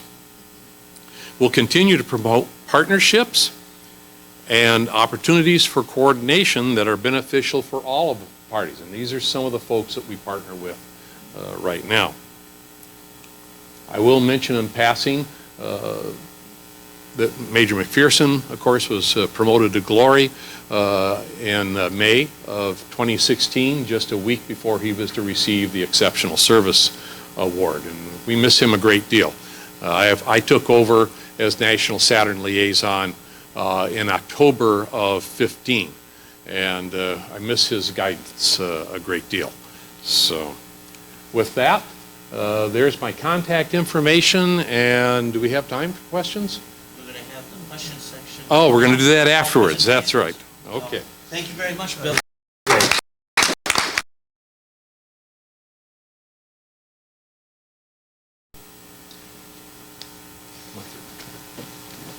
That's the reverse problem. Yeah. All right. That concludes all of the formal presentations for today. We thank those that have been able to stay on with us. I know we're running a little over time. I think a lot of great information from everybody here today. So with that, we now are going to get into the Q&A part of the presentation. And so this is a good time to bring up questions across any of the groups. Could be stuff that we talked about here. It could be other things relating to hurricanes that aren't covered. We have everybody lined up here, so let's go ahead with some questions.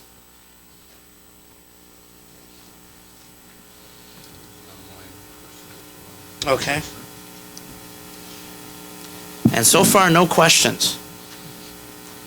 Joe's got a question. I guess that's directed to Julio. Have y'all selected a date for your communications test this year? It's going to be as close to June 1st as possible. It would probably be May 31st or June 1st. It'll be the Saturday before June 1st. So that Saturday would be May 27th. May 27th, there you go. So you heard it here first, Saturday, May 27th for the WX4 NHC communications test. Other questions? Okay, that's better. We got a couple here. You, sir.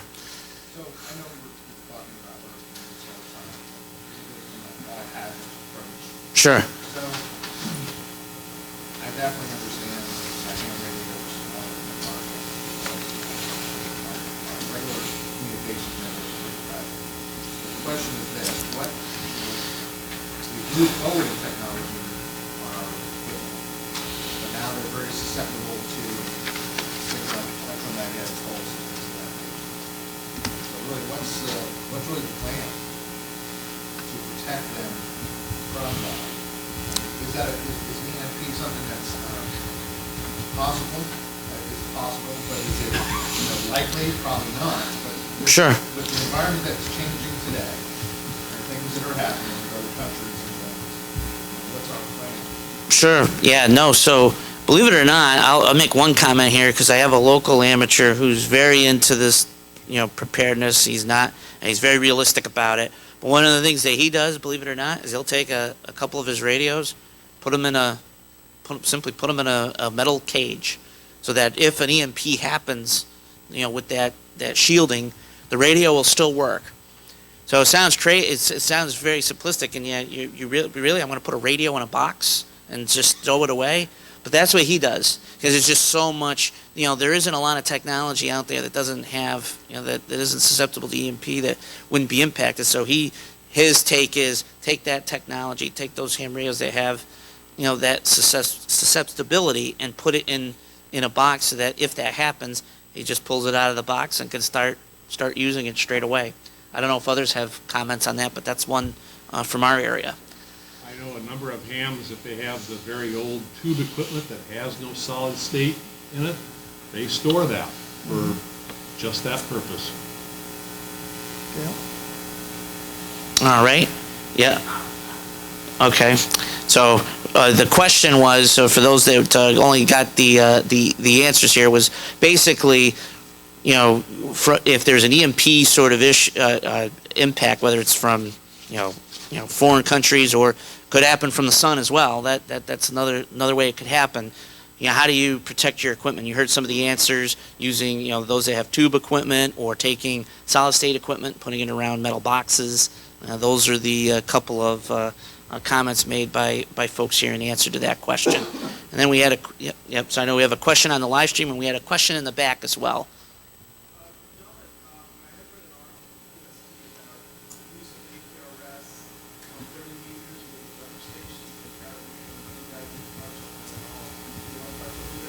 So the question was, there's a QST article about APRS weather stations on 30 meters. I think that's a question for Julio. Yes, we do monitor APRS on 30 meters. There's several that they're on. Oh, sorry. Yeah, we do monitor APRS on 30 meters as well as VHF at the Hurricane Center. We used to have 6 in Haiti at one time. And there's several other Caribbean islands that are on 30-meter APRS, and as well as U.S.-based. And basically, they beacon on there, and it's also relayed on WIN APRS as well. So that is still a valid mode that we use. And we will use it during our test on May 27th. We do use the 30-meter APRS to answer questions live as you send them to us. All right, now we have a question on the live stream from Howard Jackson, and this is to Bobby. He asks, what is an acceptable height above ground for a home weather station for anemometers for wind reports into HWN? And we'll get that mic sent over to you.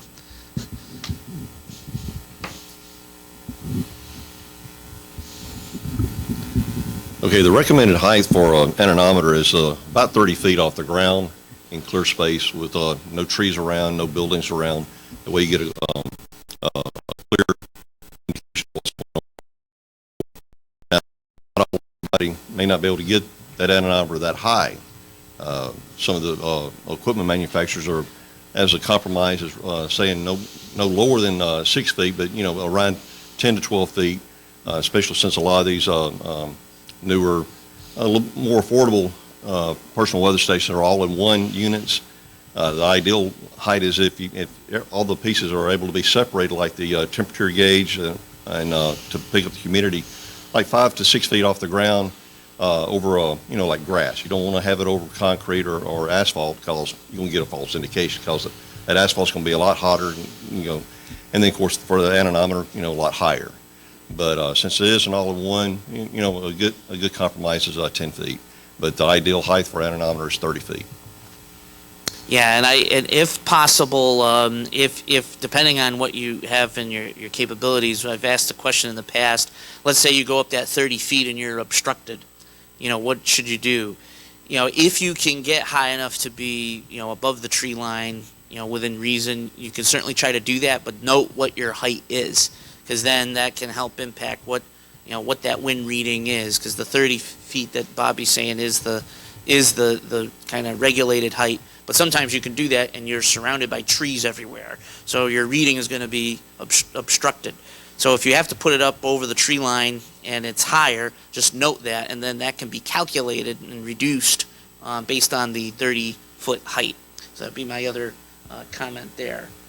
So there was a question on the live stream from Rick Chambers, KF5WV. He's the Aries EC for DeSoto County, Mississippi, and he was asking asked by members if if you're inland and if you're an inland amateur radio operator, would you play an important role in the event of hurricanes, and could we elaborate? And hurricanes can have a big impact well inland. I mean, if you look at Katrina. I mean, I think that thing was producing hurricane force winds, and Bobby can check my work, probably all the way up to the northern Mississippi state line. So, it just varies. I mean, if it's a small, more compact hurricane, maybe those impacts inland are a bit more limited, or they're confined to heavy rainfall, which is still something that, we'll want to hear about, reports of flooding. You've seen some of the cases where, hurricanes, the biggest thing is that heavy rainfall and flooding potential. But it can also be, you can get, if it's a bigger hurricane, it's a Katrina, it's a Sandy, it's even Irene, those things had big wind fields that, extended several hundred miles inland, and that caused wind damage several hundred miles inland. You could get tornadoes with the hurricanes, especially on that, to the north and east of the center. And that's another thing to be concerned about, that the Hurricane Center will want to hear, and your local or regional National Weather Service offices. Bobby, I'll let you comment some more. Yeah. You was reading my mind, I guess.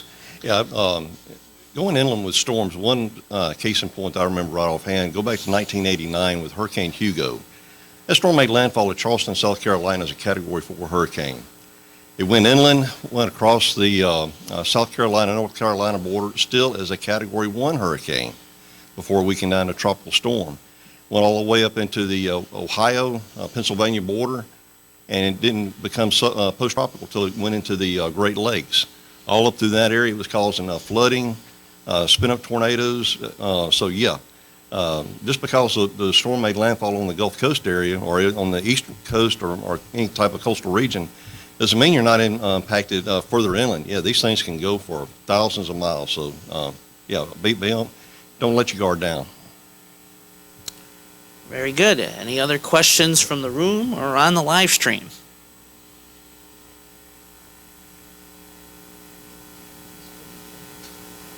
So, one last call for questions before we'll sign off the live stream and get into the door prizes.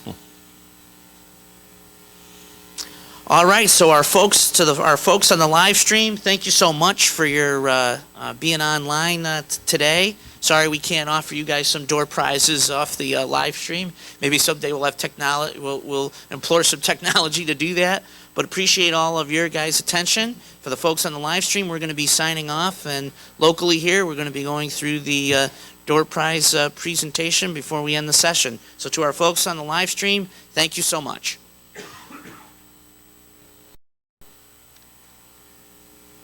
All right, so